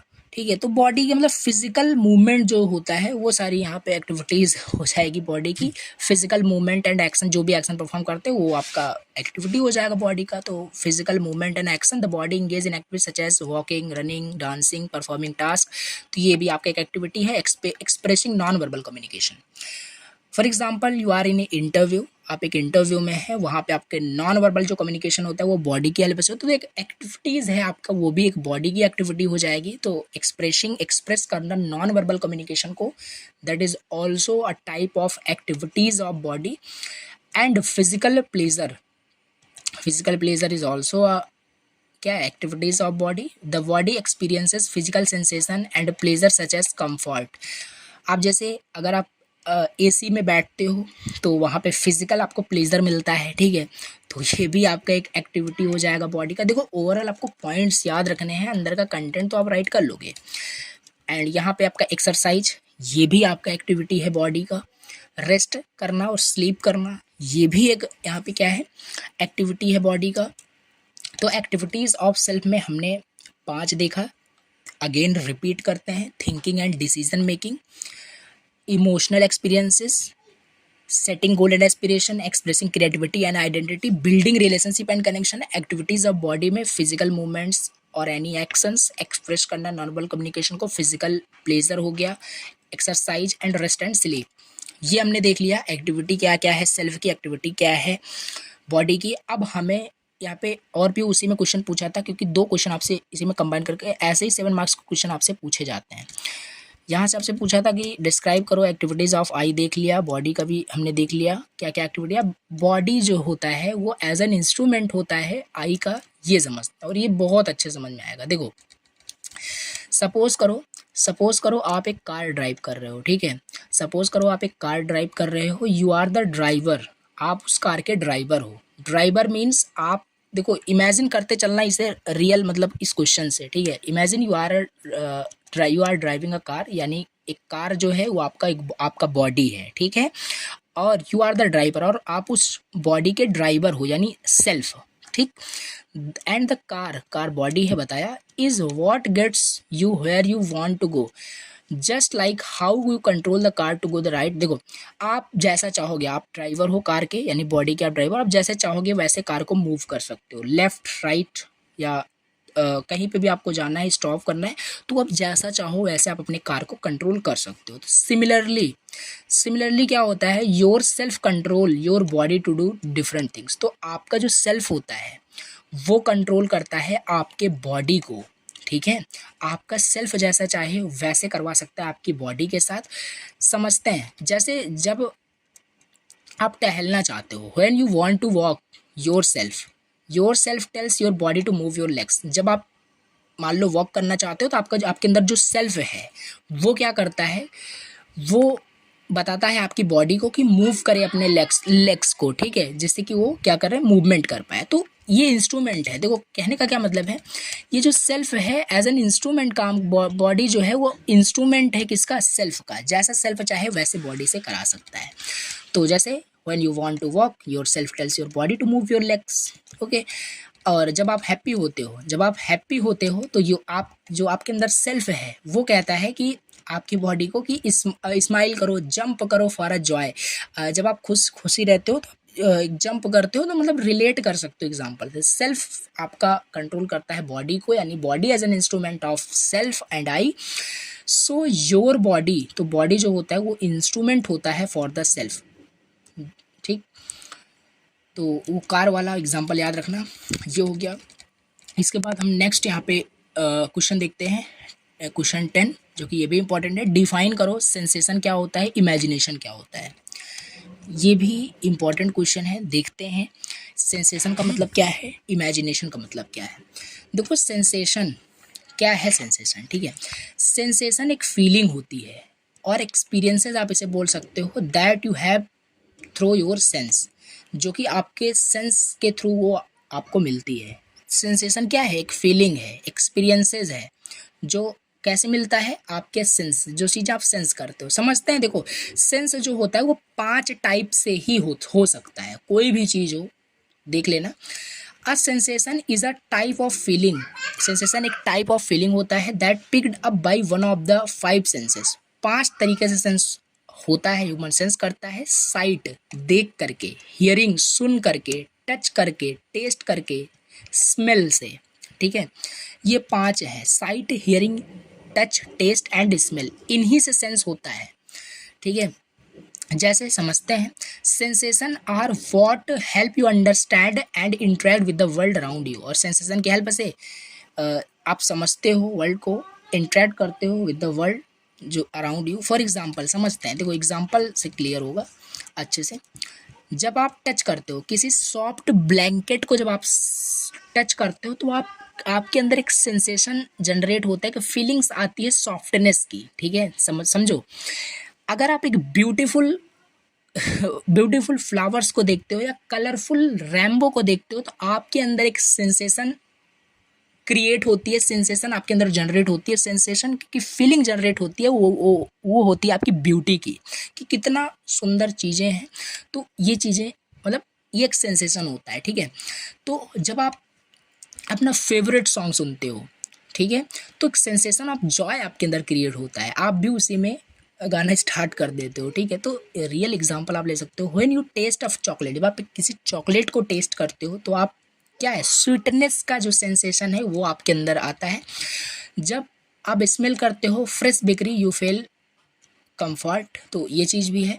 तो ये आप देख रहे हो ना सेंसेशन कैसे काम कर रहा है। फीलिंग एक फीलिंग है, एक्सपीरियंस है जो हमारे सेंस से आ रहा है, और 5 टाइप के सेंसेस से आता है, sight, hearing, touch, taste, smell, ठीक ना। इमेजिनेशन देख लेते हैं। देखो इमेजिनेशन क्या है, the activities of desire, thoughts and expectation. Imagination जो होता है वो desire plus thoughts plus expectation से मिलकर बना होता है। Imagination is equal to desire plus thoughts plus expectation. जो एक्टिविटी होती है डिज़ायर की, थॉट्स की, एक्सपेक्टेशन की, at the level of self are collectively called as imagination. उन्हीं को हम इमेजिनेशन कहते हैं। पहले डिज़ायर आएगा, फिर थॉट्स, फिर एक्सपेक्टेशन, वही हो जाएगा, फिर आप इमेजिनेशन में चले जाओगे, ठीक है। देखो आपके अंदर किसी भी चीज़ की डिज़ायर क्रिएट हुई कि हाँ ये चीज़ें आप मतलब कोई भी आपका डिज़ायर हो सकता है, फिर उसमें आप थॉट्स में चले जाओगे, ठीक है, सोचोगे उसके बारे में, फिर एक्सपेक्टेशन वो आपकी बन जाएगी, यानी ये तीनों जब कंबाइन हो जाएंगे तो वो इमेजिनेशन बन जाएगा, ठीक है। तो ये इमेजिनेशन हो गया। और भी लिखा है, imagination is what helps you be creative, come up with new ideas and see things in a different way. It's is like having a movie theatre. देखो समझते हैं एग्जाम्पल के हेल्प से ये चीज आप पढ़ना, ठीक है। सपोज करो आपको एक ब्लैंक ब्लैंक पेज के साथ अलग कर दिया जाए, ठीक है। आपको एक पेन एंड ब्लैंक पेज या पेपर बोल लीजिए, उसको दे दिया जाए और आपको बोला जाए एक सुंदर सी ड्राइंग आप क्रिएट करिए। Then you use your imagination to draw the, कोई भी चीज़ आप वहाँ पे ड्रा कर सकते हो, ठीक है। जो भी आपको वहाँ पे क्रिएटिविटी आपको दिखानी है वहाँ पे इमेजिनेशन ही आप यूज़ करोगे, ठीक है। जब आप ड्रा करोगे किसी भी पिक्चर्स को, या ड्रैगन का पिक्चर आपको क्या करना है, ड्रॉ करना है, तो आप यूज़ करोगे अपने इमेजिनेशन को क्रिएट करने के लिए समथिंग। तो इमेजिनेशन एक एबिलिटी है थिंक करने के लिए एंड विजुलाइज करने के लिए sorts of cool and creative steps in your mind, ठीक है। तो ये हो गया इमेजिनेशन एंड सेंसेशन क्या होता है। नेक्स्ट क्वेश्चन 11 देख लेते हैं। क्वेश्चन 11 है, how do sensation and pre conditioning influence our imagination, give 2 example of each. देखो इसमें हम प्री कंडीशनिंग का मतलब समझ लेते हैं क्या होता है, ठीक है। एक सेकेंड, हाँ, इसमें हम प्री कंडीशनिंग का मतलब समझ लेते हैं। खाली आपको देखो सेंसेशन का मतलब आपको पता है, प्री कंडीशनिंग क्या होता है ये हम समझ लेते हैं, और फिर आप इसे खुद भी राइट कर सकते हैं कि सेंसेशन और प्री कंडीशनिंग कैसे इन्फ्लुएंस करते हैं, यानी कैसे बढ़ावा देता है इमेजिनेशन को।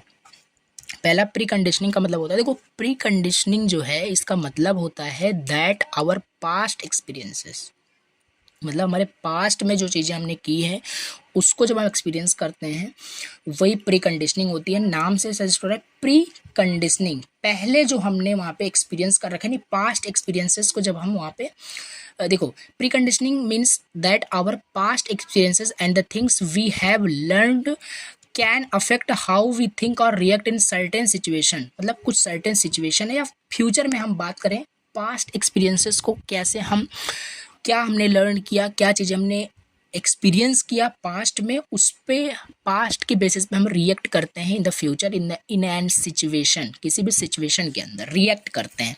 सो it's like having a background और set of ideas that influence the way we see and understand the things.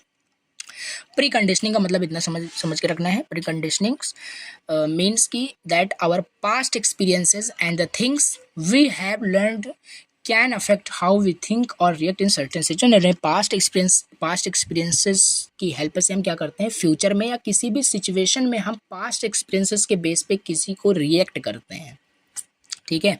कोई आपका फ्रेंड है, वो पास्ट में आपके साथ कुछ गलत किया है, ठीक है, आपको पैसे नहीं दिया था, आपने मांगा था, तो फ्यूचर में अगर वो आपसे हेल्प लेना चाहता है तो आप भी उसकी हेल्प बिल्कुल भी नहीं करोगे, मे भी हो सकता है। तो एग्जांपल रिलेट कर सकते हो। तो ये प्री कंडीशनिंग के बेस पे आपने उसके साथ रिएक्ट किया, यही होती है प्री कंडीशनिंग। पास्ट एक्सपीरियंसेस, जैसे उसके साथ अपने पास्ट में एक्सपीरियंस किया था वही एक्सपीरियंस आपने शेयर कर दिया करंट सिचुएशन के अंदर, दैट इज प्री कंडीशनिंग। ठीक है, अब ये दोनों सेंसेशन एंड प्री कंडीशनिंग दोनों ही इंपॉर्टेंट रोल प्ले करते हैं हमारे सेव करने के लिए इमेजिनेशन को। ये चीज़ें आपको देखो खुद इसमें देख लेना है। सेंसेशन में विजुअल आपका है, एग्जाम्पल भी दिया है, ये देख लेना, उतना इंपॉर्टेंट नहीं है। बाकी ये क्वेश्चन सिंपल प्री कंडीशनिंग क्या होता है, सेंसेशन क्या होता है पूछा गया है, बाकी इसे स्किप कर रहे हैं। जो इंपॉर्टेंट नहीं है वो बिल्कुल भी मैं उसमें टाइम वेस्ट नहीं करना चाहता, ठीक है, तो इसे स्किप करते हैं। नेक्स्ट क्वेश्चन यहाँ पे देखते हैं, क्वेश्चन 12 जो कि इम्पॉर्टेंट है।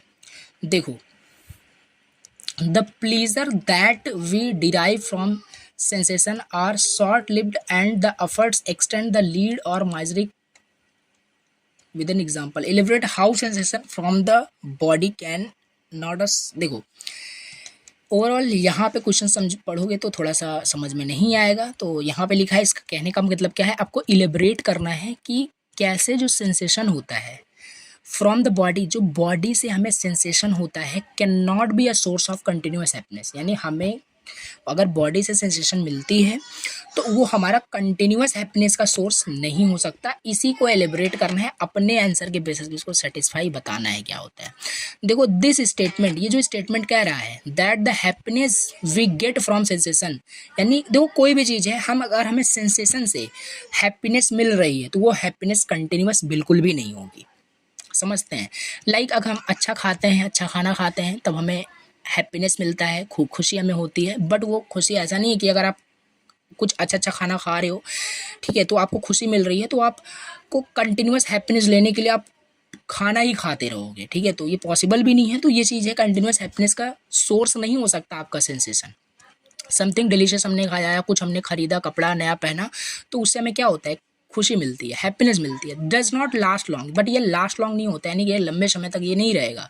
If we try too hard to keep feelings that pleasure, it can make unhappy in the end. For example, आपको आप अच्छा अच्छा खाते हो तो आपको हैप्पीनेस मिलती है, देन आप इस हैप्पीनेस को कंटिन्यूस में लेने के लिए आप फिर खाना स्टार्ट करोगे, पर डे खाओगे, तो बट एट द लास्ट में वो क्या होगा, अनहैप्पी ही आप होने वाले हो। समझ ही सकते हो कि क्या चीज़ मैं क्या कहने की कोशिश कर रहा हूँ। तो एट द लास्ट में वो आपको अनहैप्पी ही करेगा। तो सेंसेशन जो होता है वो कंटिन्यूस हैप्पीनेस का सोर्स नहीं हो सकता, ठीक है। Now pleaser from sensation is short lived. जो प्लीजर होता है, जो हमें हैप्पीनेस मिलती है सेंसेशन से, वो शॉर्ट लिव्ड होता है, ठीक है, ये तो हमने बताया। ये because it only caters to our bodily needs which are temporary. ये टेम्पररी होता है बाई नेचर, अगर हम देखें तो जो प्लीजर हमें सेंसेशन से मिलता है। Let's look at example. Example के समझते हैं, बहुत अच्छे समझ में आएगा। सपोज करिए imagine you love eating ice cream. आपको आइसक्रीम खाना बहुत ज़्यादा पसंद है। When ever you have a scoop of your favourite flavour makes you really happy for a short time, you enjoy the cold ice cream. आपको आइसक्रीम खाना बहुत पसंद है और आपका जो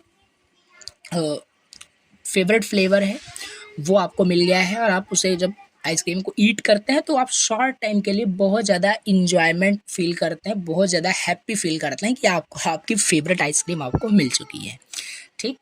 but after a wheel, but कुछ समय के बाद ये जो प्लेजर है, जो हैप्पीनेस आपको मिला इस सेंसेशन से, आइसक्रीम की हेल्प से, फेड्स अवे, दूर चला जाएगा, and you are back to the normal feeling. फिर आप नॉर्मल फील करना स्टार्ट कर दोगे, ठीक है। यहाँ पे एक एग्जांपल आपको मिल गया कि कंटिन्यूस हैप्पीनेस, किसी भी आइसक्रीम को खाना है, फेवरेट चीज़ को मतलब सेंस करना, उसको प्लेजर उससे जो मिल रहा है वो कंटिन्यूस नहीं हो सकता।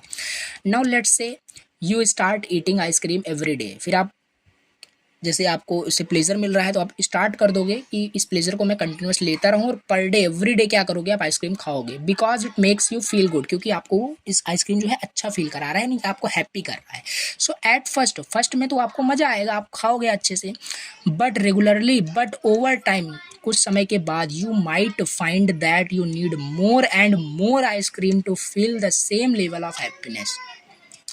तो ये चीज़ है, at the last you feel unhappy, you might even start feeling bad if you don't get your daily fix, ठीक, this is because the pleasure from the ice cream does not last and trying too hard to keep feeling it can lead to feeling unhappy and unsatisfied. ठीक है, तो last में unsatisfied, ये सब चीज़ें जब आप पढ़ोगे ना तो थोड़ा सा स्टोरी टाइप का है, बहुत अच्छे से समझ में आएगा। तो यहाँ पे नेक्स्ट, यहाँ पे थोड़ा सा देखते हैं, दस एनी काइंड्स ऑफ, तो अंततः बात करें किसी भी प्रकार का जो प्लीज़र है, जो हमें सेंसेशन से मिलता है, वो फ्रॉम द बॉडी हो या किसी भी चीज़ से हो, can not be a source of lasting happiness, मतलब कि लंबे समय के लिए वो हैप्पीनेस, कंटिन्यूस हैप्पीनेस नहीं हो सकता। ठीक है, तो ये हो गया हमारे पास ये इसका क्वेश्चंस का आंसर। देख लेना, नोट्स में रहेगा, पढ़ना अच्छे से समझ में आ जाएगा, एग्जाम्पल्स मैंने आपको बताया। ठीक है, अब एक बहुत ज़्यादा इंपॉर्टेंट क्वेश्चन है, आई एम द सेर डोर। इसको थोड़ा समझने से पहले मैं आपको क्या करता हूँ, थोड़ा सिलेबस भी आपको दिखाता हूँ, सिलेबस का ही टॉपिक चल रहा है। आई एम सेर डोर इंजॉयर, इसका मतलब क्या है अभी हम समझते हैं। तो यूनिट 2 था, ठीक है, यूनिट 2, एंड इसमें हम कहाँ पे हैं, हम यहाँ पे पहुँचे हैं। I am the door Seer and enjoyer, ये सारी चीज़ें आपके कवर हो गए। ठीक है, इंस्ट्रूमेंट ऑफ आई, ये सब देख सकते हो ना, एज अ क्वेश्चन भी तैयार हो रहा है और सिलेबस का भी टॉपिक कंप्लीट हो रहा है। तो अब देखते हैं। ठीक है, तो ये हो गया क्वेश्चन 13। यहाँ पे क्या बोल रहा है, I am seer doer and enjoyer the body is my instrument. Explain करिए how self enjoy the activities of body, कि कैसे मतलब जो सेल्फ है वो इंजॉय करता है एक्टिविटीज़ ऑफ बॉडी, हमें ये बताना है, इसको समझते हैं। देखिए, समझते हैं ये जो स्टेटमेंट है, एक सेकेंड, देखिए ये जो स्टेटमेंट है जो कह रहा है, एक second, this statements means that as a person you have 3 main roles. As a person आपके पास 3 मेन रोल्स हैं। मेन रोल आपका एज अ पर्सन आपके पास 3 मेन रोल होता है। You see the things, seer का मतलब क्या था, सीर का मतलब है कि आप जो चीज़ें देखते हो, यानी you are seer. You see the things means you are seer. समझो, भी बताता हूँ डिटेल से, परेशानी होना। डोर, DOER, डोर मीन्स कि यू डू द थिंग्स। देखो, ये 3 चीज़ें आप करते भी हो, आप चीज़ों को देखते हो, लेक्चर देख रहे हो, सिंपल सी बात है, you are seer. Do the things, आप नोट्स बना रहे हो, यू आर डूर, आप कुछ चीज़ें परफॉर्म कर रहे हो, you do the things. And you enjoy the things, you enjoy the things, यानी इंजॉयर, जो इंजॉय करता है चीज़ों को। Now, and your body is like a tool.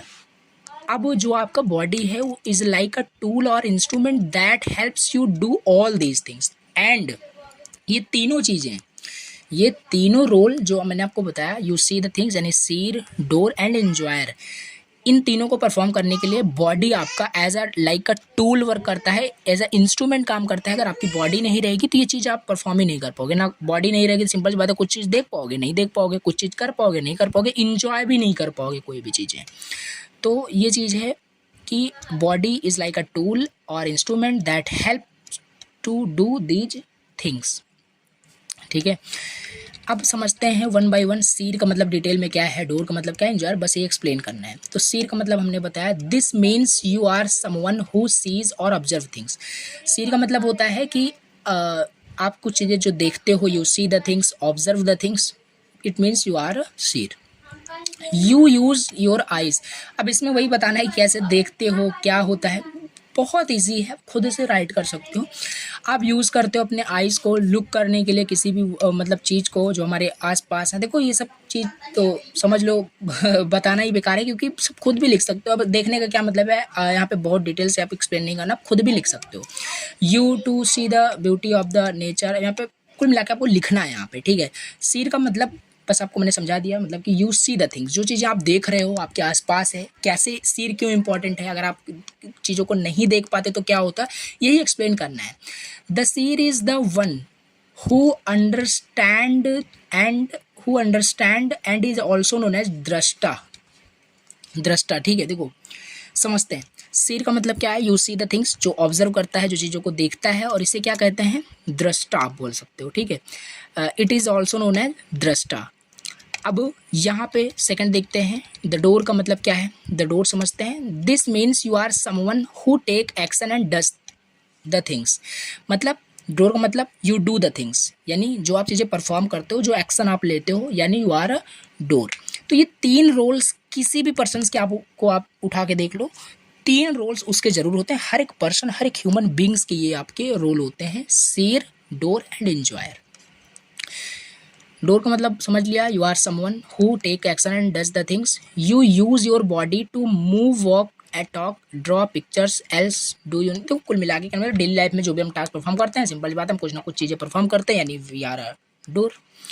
The doer is one who does, जो कुछ करता है, and it also known as कर्ता। ठीक है, तो ये सारी चीज़ें इंपॉर्टेंट है, इसको आपको जरूर लिखना है अगर एग्जाम में आता है कि इसे क्या कहते हैं। It is also known as कर्ता, ऊपर हमने दृष्टा देखा। तो अब यहाँ पे समझते हैं, दस the self is the door, जो सेल्फ होता है वो डोर होता है, and the body is expressed through, and जो एक्शन होता है, जो सेल्फ होता है वो self is the door and the action is expressed through the body, और जो भी एक्शन परफॉर्म करते हैं वो बॉडी की हेल्प से ही एक्सप्रेस होती है। ठीक है, चाहे जो भी एक्शन हम परफॉर्म करें, चाहे हम टॉक करें किसी से, या वॉक करें, या कुछ ड्रॉ करें, with the help of body ही वो एक्सप्रेस करते हैं। इंजॉयर क्या है समझते हैं। इंजॉयर मीन्स कि हु इंजॉय द थिंग्स। ठीक है, this means you are someone who experiences pleasure and joy, you enjoy the things like eating, spending time with friends, मतलब कुल मिला के लाइफ को इंजॉय कर रहा हो, that is you are a enjoyer. ठीक है, कुछ खा रहे हो, कुछ पहन रहे हो, म्यूजिक सुन रहे हो, तो इंजॉय कर रहे हो चीज़ों को, तो यानी you are a enjoyer. Enjoyer का मतलब यहाँ पे क्या है, अब इसको किस नाम से जाना जाता है, इट इज ऑल्सो, जैसे वहाँ पे उसे करता एंड दृष्टा के नाम से, तो the enjoyer is one who enjoy the things, the enjoy it is also known as भोक्ता, आप इसे बोल सकते हो। ठीक है, तो ये सारी चीज़ें आपको लिखनी है। ठीक है, तो ये चीज़ हो गया। अब यहाँ देखिए, यहाँ पे नेक्स्ट टॉपिक है characteristics and activities of I and harmony in I. ठीक है, सिलेबस में देखते हैं सिलेबस में क्या है। देखो, सिलेबस का ही टॉपिक है पहला, understanding the characteristics and activities of I and harmony in I. इसमें किस टाइप के क्वेश्चन पूछे जा सकते हैं, ये हमें डिटेल से कवर करना है। तो how harmony in individual is possible, कि हारमोनी जो होता है वो इंडिविजुअल में कैसे पॉसिबल है, ये एक्सप्लेन करना है। हारमोनी का मतलब क्या है, हारमोनी अभी समझते हैं। How harmony in individual is possible, पहला क्वेश्चन इस टाइप से। तो हारमोनी इन एन इंडिविजुअल का मतलब है कि फील करना बैलेंस्ड, काम and peaceful inside your self. It's when everything in your mind and heart feels in sync, like different parts of yourself are working well together। Harmony का simple मतलब होता है, harmony in an individual means कि एक balance life को मतलब survive करना। ठीक है, एक काम and balanced life and peaceful inside your self. It is when everything in your mind, जब माइंड में या सेल्फ जो है in your mind and heart feels in sync, like different parts of yourself are working well together। ठीक, then ये चीज़ है यहाँ पे हारमोनी। तो here is how it is possible, ये पॉसिबल कैसे है, अंडरस्टैंडिंग योरसेल्फ। पहला, अंडरस्टैंडिंग योरसेल्फ, अगर एक इंडिविजुअल को हारमोनी में रहना है, यानी कि बैलेंस्ड, काम and every parts of your self working well together अगर करना है, तो पहला जो स्टेप है अंडरस्टैंडिंग योर सेल्फ, खुद को पहले समझना। Take time to know yourself, your thoughts, your feelings and what makes you happy और अनहैप्पी। ये चीज़ यहाँ पे अंडरस्टैंड करना है योर सेल्फ, यानी खुद के अंदर। तो understanding your self helps you know what you need to feel good. ये चीज़ हो गया यहाँ पे। सेकेंड पॉइंट से सेकेंड यहाँ पे balance your life. First understanding your self, second one is balance your life. Balance your life means make sure you are not focusing too much on one thing widely neglecting others. ऐसा ना हो कि आप उस चीज़ पे focus कर रहे हो जो चीज़ एक्सेप्टेबल भी नहीं है, यानी नेगेटिव थिंग्स पे आप फोकस कर रहे हो। तो बैलेंस योर लाइफ का मतलब है कि आपको अपने गोल्स पे फोकस करना है। तो ये चीज़ है balanced your time between works, play, rest and relationship. Time को कैसे बैलेंस, कुल मिला के बैलेंस करना है लाइफ को, अगर हारमोनी में रहना है तो। हारमोनी में रहने का क्या मतलब है कि आप कुल मिला के एक हैप्पी लाइफ को सरवाइव कर रहे हो, इन हारमोनी का मतलब है। ठीक है, तो अंडरस्टैंडिंग योर सेल्फ पहला हो जाएगा। दूसरा बैलेंस योर लाइफ, तीसरा हेल्दी हैबिट्स, जो हैबिट्स हो वो हेल्दी हो, taking care of your body by eating healthy, exercising and getting enough rest and helps keep your mind good. Healthy habits हो गया। Now fourth is mindfulness and relaxation. Mindfulness and relaxation means practise mindfulness which means paying attention to the present moment without judgement. यानी mindfulness होना चाहिए, relaxation होना चाहिए, means कि आप present पे फोकस कर रहे हो, ना कि पास्ट के बेसिस पे अपने आप को जज करें। तो ये चीज़ें हैं कि माइंडफुलनेस और रिलैक्सेशन का क्या मतलब है।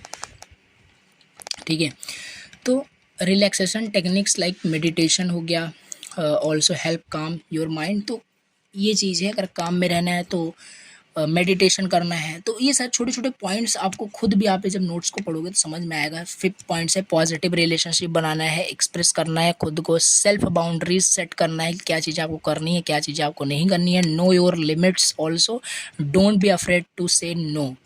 ठीक है, तो ये सारी चीज़ें हैं। सो अगर हम बात करें paying attention to these things, जो ये 7 पॉइंट्स हमने बताया, understanding your self, balance your life, healthy habits, mindfulness and relaxation, positive relationship, expressing your self, set boundaries. अगर इन सारे पॉइंट्स को हम अटेंशन के साथ फॉलो करें, देन हम क्या कर सकते हैं, हारमोनी में रह सकते हैं अपने लाइफ में, यानी कि हैप्पी रह सकते हैं। ओवरऑल कहने का मतलब है, हारमोनी का मतलब है हैप्पी रह सकते हैं अपने लाइफ में। ठीक है, तो इन सारे पॉइंट्स को फॉलो करके, जितने पॉइंट्स यहाँ पे 7 पॉइंट्स हमने बताए, तो यहाँ पे वही लिखा है मेकिंग स्मॉल चेंजेस, यानी लाइफ में अगर हम छोटे छोटे स्मॉल चेंजेस करेंगे देन आवर लाइफ हारमोनी में रहेगा। ठीक है, तो ये कहने का मतलब आप इसे जब पढ़ेंगे तो अच्छे समझ में आएगा, और भी आप इसे पढ़ सकते हैं, थ्योरी यहाँ पे है। ठीक है, नेक्स्ट यहाँ पे देखते हैं नेक्स्ट क्वेश्चन क्या है।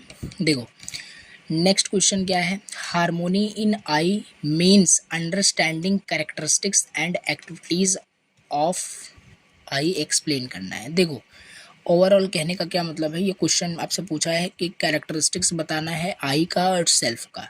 एक्टिविटीज तो हमने पढ़ लिया है, activities of self and body पढ़ा था। ठीक है, तो यहाँ पे कैरेक्टरिस्टिक्स आपसे पूछा है, कैरेक्टरिस्टिक्स बताओ आई का और सेल्फ का, मतलब दोनों एक ही है, मतलब सेल्फ बोलो या आई बोलो, कैरेक्टरिस्टिक्स ऑफ आई और सेल्फ दोनों सेम ही है। इसके कैरेक्टरिस्टिक्स क्या क्या है, पहला कैरेक्टरिस्टिक्स है पर्सनैलिटी ट्रेट्स।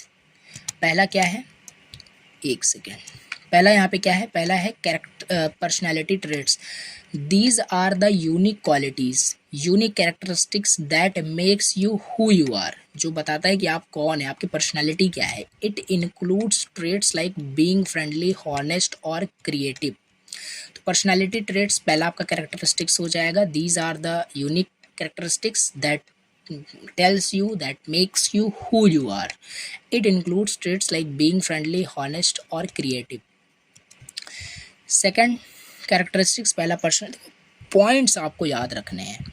ठीक है, पॉइंट्स ऐसा नहीं कि पॉइंट्स ही आप याद नहीं रख रहे हो, पॉइंट्स याद करने पड़ेंगे, और उसके अंदर का कंटेंट जो है इजी वर्ड में है, खुद आप याद कर सकते हो या समझ सकते हो, खुद इजी वर्ड में राइट कर सकते हैं। दूसरा है beliefs and values, beliefs and values, these are the ideas and principle that important to you. ठीक है, मतलब बिलीव्स एंड वैल्यूज़ का मतलब है कि लाइक सम आइडियाज़ और सम प्रिंसिपल होने चाहिए जो कि आपके लिए इम्पॉर्टेंट है। They guide your decision and actions like believing in honesty और वैल्यूइंग काइंडनेस। ठीक है, दूसरा है कैरेक्टरिस्टिक्स हो गया सेल्फ का। तीसरा है emotions and feelings, emotions and feelings. तीसरा, emotions are the different feelings, emotion जो होता है are the different feelings you experience such as happiness, sadness, anger etcetera. तो ये भी एक कैरेक्टरिस्टिक्स है, emotional and feelings. Emotions are the different feelings, emotion means different feelings जो आप एक्सपीरियंस करते हो, जैसे कि हैप्पीनेस, सैडनेस, एंगर, हंग्री। तो ये अलग अलग मतलब इमोशन फीलिंग हो सकते हैं, तो ये भी एक कैरेक्टरिस्टिक्स हो जाएगा सेल्फ का। Thoughts and perspective, thoughts and perspective, इसका मतलब क्या है, thoughts and perspective means this include your thoughts, this includes your thoughts, opinions and views on different topics. It is how you see the world and make sense of your experiences. ठीक है, next यहाँ पे है strength and weakness.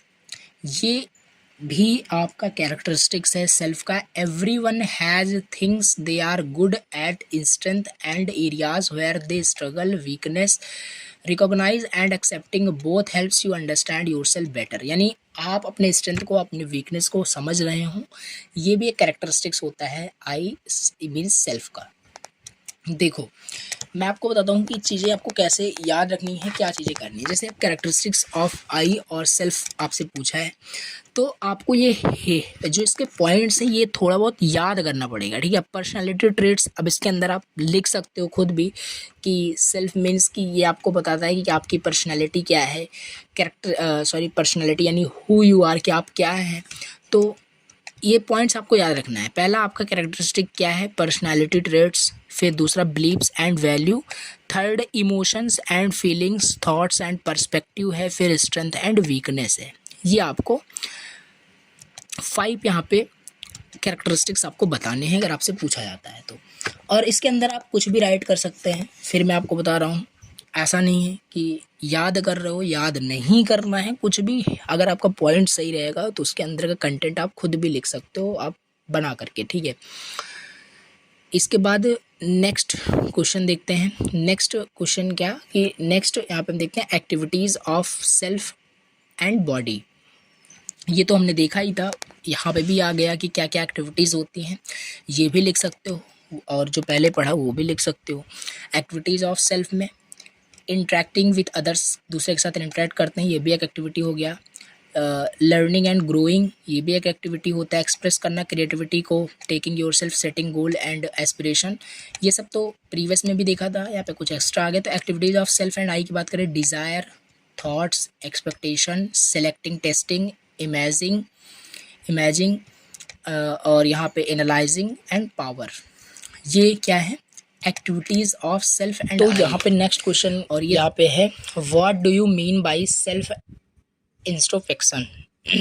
देखो what do you mean by self introspection, तो क्या होता है सेल्फ इंट्रोस्पेक्शन का मतलब क्या है, इंपॉर्टेंट क्वेश्चन है। सेल्फ इंट्रोस्पेक्शन मतलब कि सेल्फ रिफ्लेक्शन, सेल्फ एग्जामिनेशन, यही है सेल्फ इंट्रोस्पेक्शन का मतलब, ठीक है। It is like taking a closure look on your self from the inside, यानी खुद को सेल्फ रिफ्लेक्ट करना, खुद को एग्जामिन करना, यही है सेल्फ इंट्रोस्पेक्शन। अब यहाँ पे और भी चीज़ें देख सकते हो। It is when you thinks about your thoughts, feelings and experiences to understand yourself better.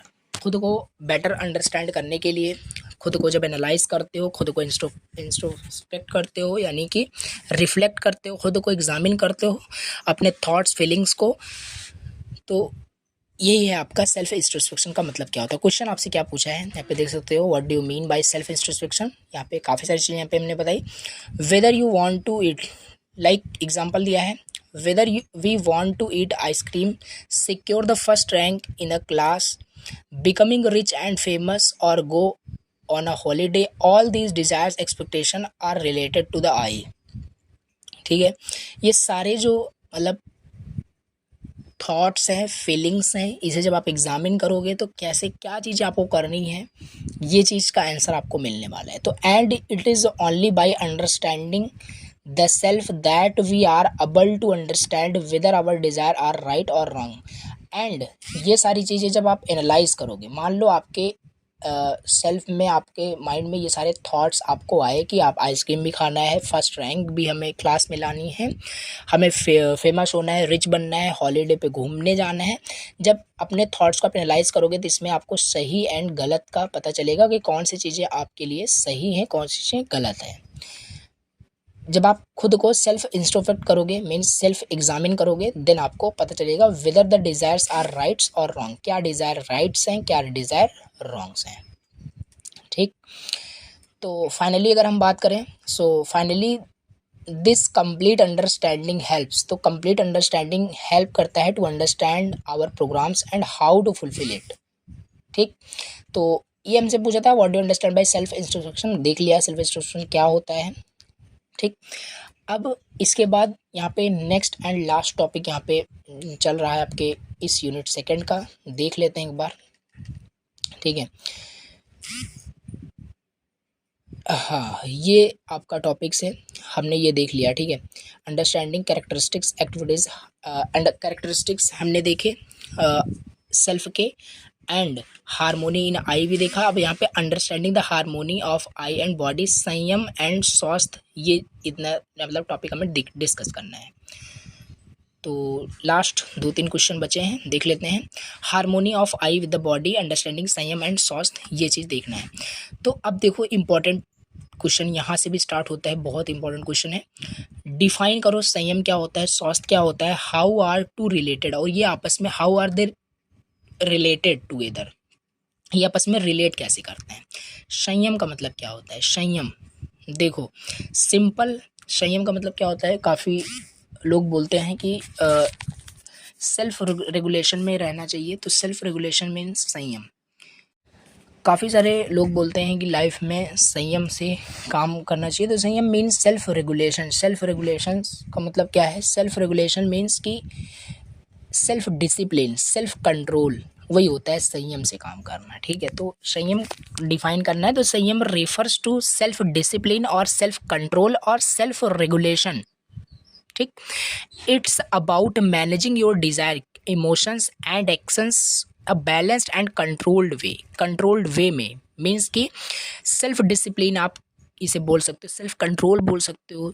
काफ़ी सारे लोग बोलते हैं कि संयम से अगर काम लोगे, संयम से कुछ चीज़ें करोगे तो वो चीज़ आप अच्छे से कर पाओगे, यानी कि सेल्फ डिसिप्लिन के साथ, सेल्फ कंट्रोल के साथ, सेल्फ रेगुलेशन के साथ काम करोगे तो अच्छे से आप सेल्फ रेगुलेशन, सेल्फ डिसिप्लिन के साथ अगर आप स्टडी करोगे then you will get good marks in your exam.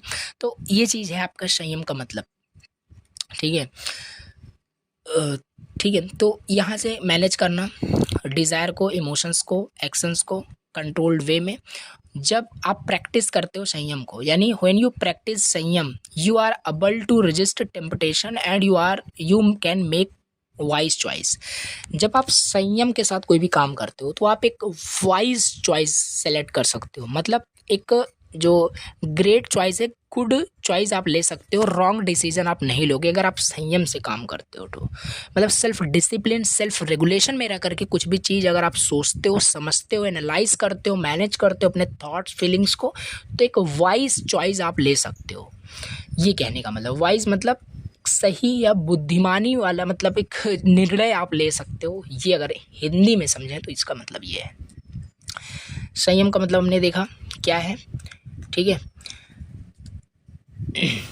तो अब यहाँ पे हम देख लेते हैं, एक सेकेंड, देखिए ये हो गया। अब इसके बाद यहाँ पे हम समझते हैं कि स्वास्थ्य का मतलब क्या होता है। देखो ये सब छोटे छोटे टॉपिक्स हैं, ऑलरेडी आपको पता भी है, बट फिर भी देखते हैं। संयम का मतलब समझ लिया, स्वास्थ्य का मतलब है, स्वास्थ्य मीन्स हेल्थ और वेलबींग। स्वास्थ्य मतलब सिंपल सी बात है, स्वस्थ रहना, ठीक है, यानी हेल्दी रहना या वेलबींग रहना, यही होता है स्वास्थ्य। It is about being physically, mentally, emotionally healthy.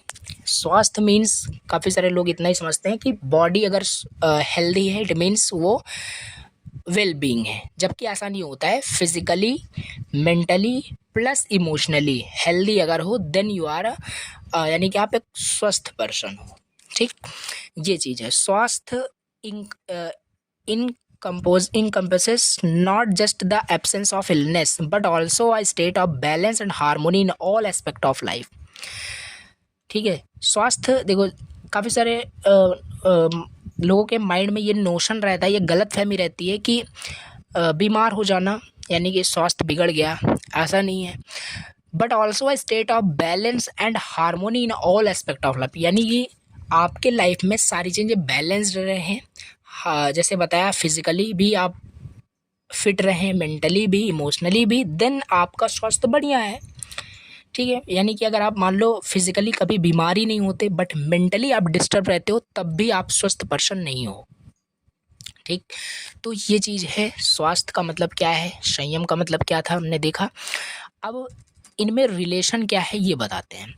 Relation between संयम एंड स्वास्थ्य, संयम एंड स्वास्थ्य में रिलेशन क्या है। संयम एंड स्वास्थ्य are closely related because practising self control can contribute to overall health and wellbeing, देखो ये आपस में बहुत ही क्लोजली क्या है, रिलेट करते हैं। कैसे? अगर आप कोई भी चीज़ संयम से करते हो, means self regulation, self discipline से करते हो, तो ऑटोमेटिकली आपका जो हेल्थ है वो गुड रहेगा। सिंपल सी बात है।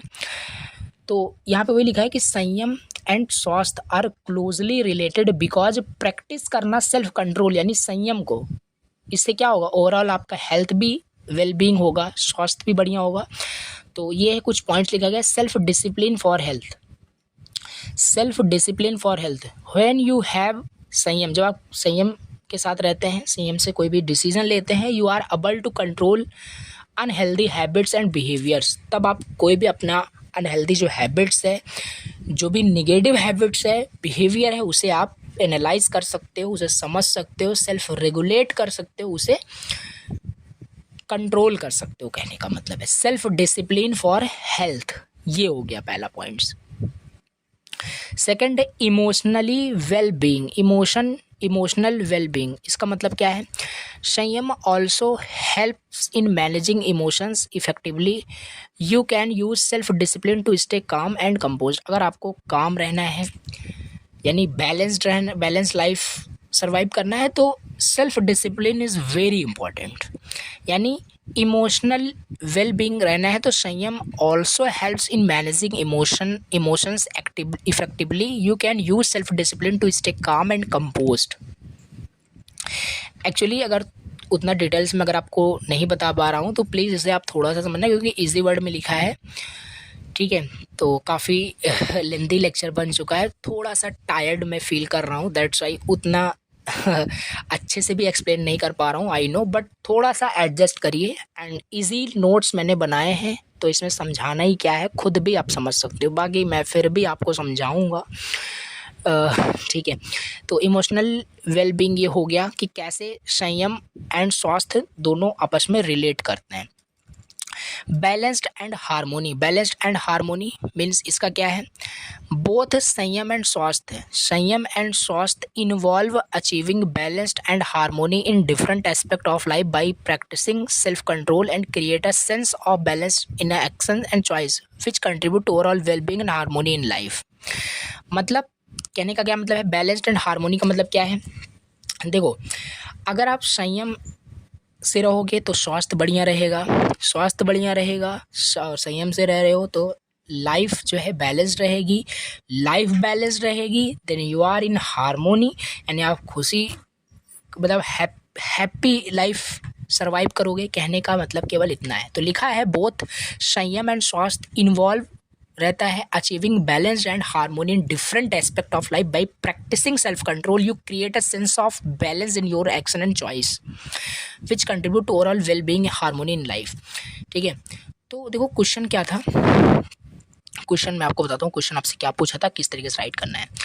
सिंपल आपसे पूछा था कि संयम एंड स्वास्थ्य क्या होता है और ये आपस में रिलेट कैसे करते हैं।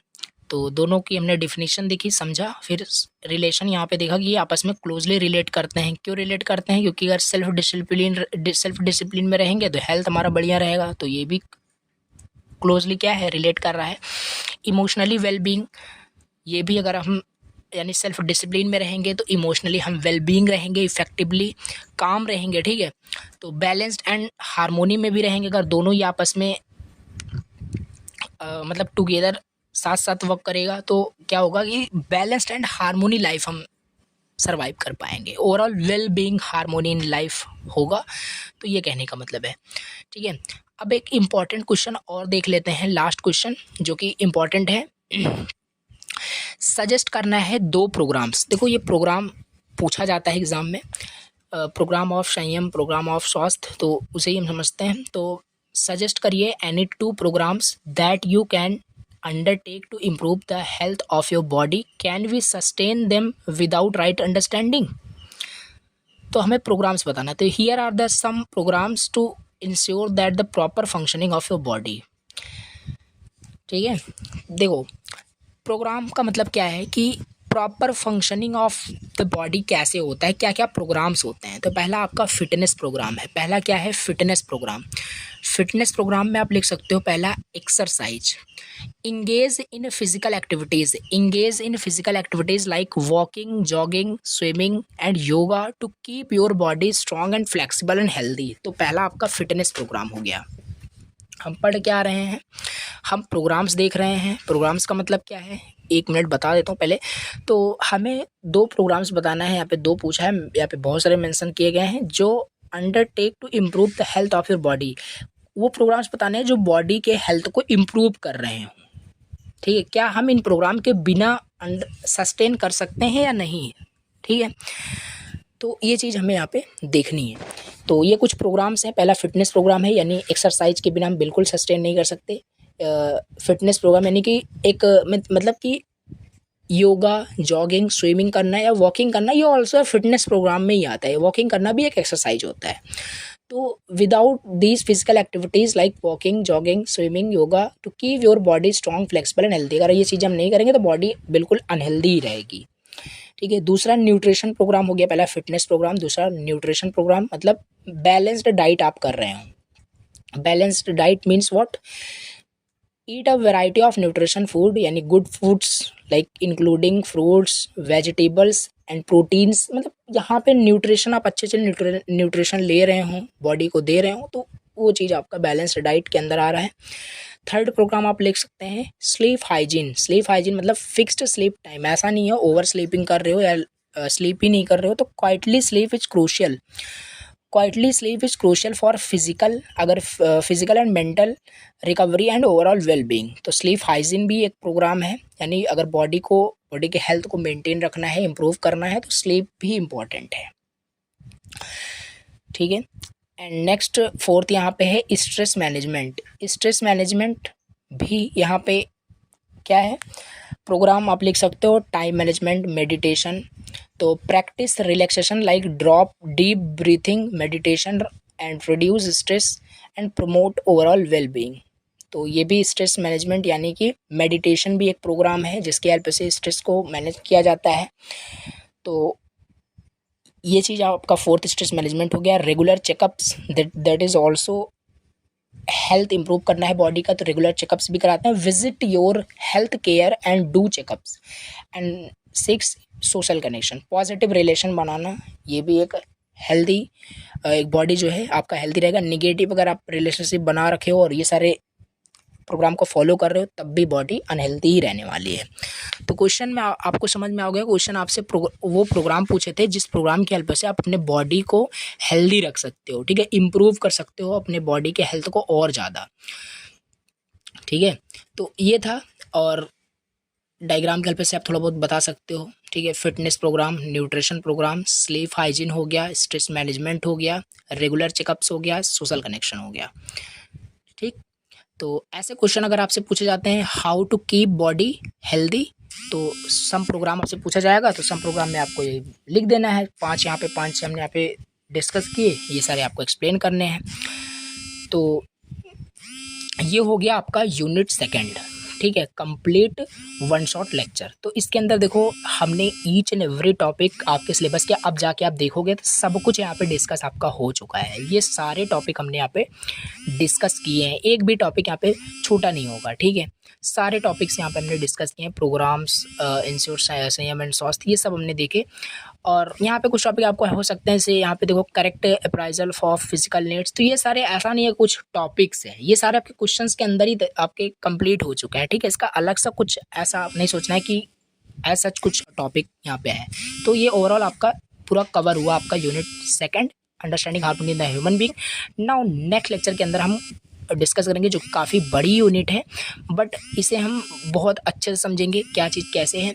Understanding harmony in family and society, ये टॉपिक हम डिस्कस करने वाले हैं नेक्स्ट लेक्चर के अंदर। कंप्लीट वन शॉट लेक्चर होने वाला है। चलिए मिलते हैं नेक्स्ट लेक्चर के अंदर, नेक्स्ट वन शॉट लेक्चर के अंदर। Thank you so much for watching the lecture. Channel पर अगर फर्स्ट टाइम विजिट किया तो प्लीज़ सब्सक्राइब करना, बहुत ही ज़्यादा मोटिवेशन मिलता है। Thank you so much for watching the lecture.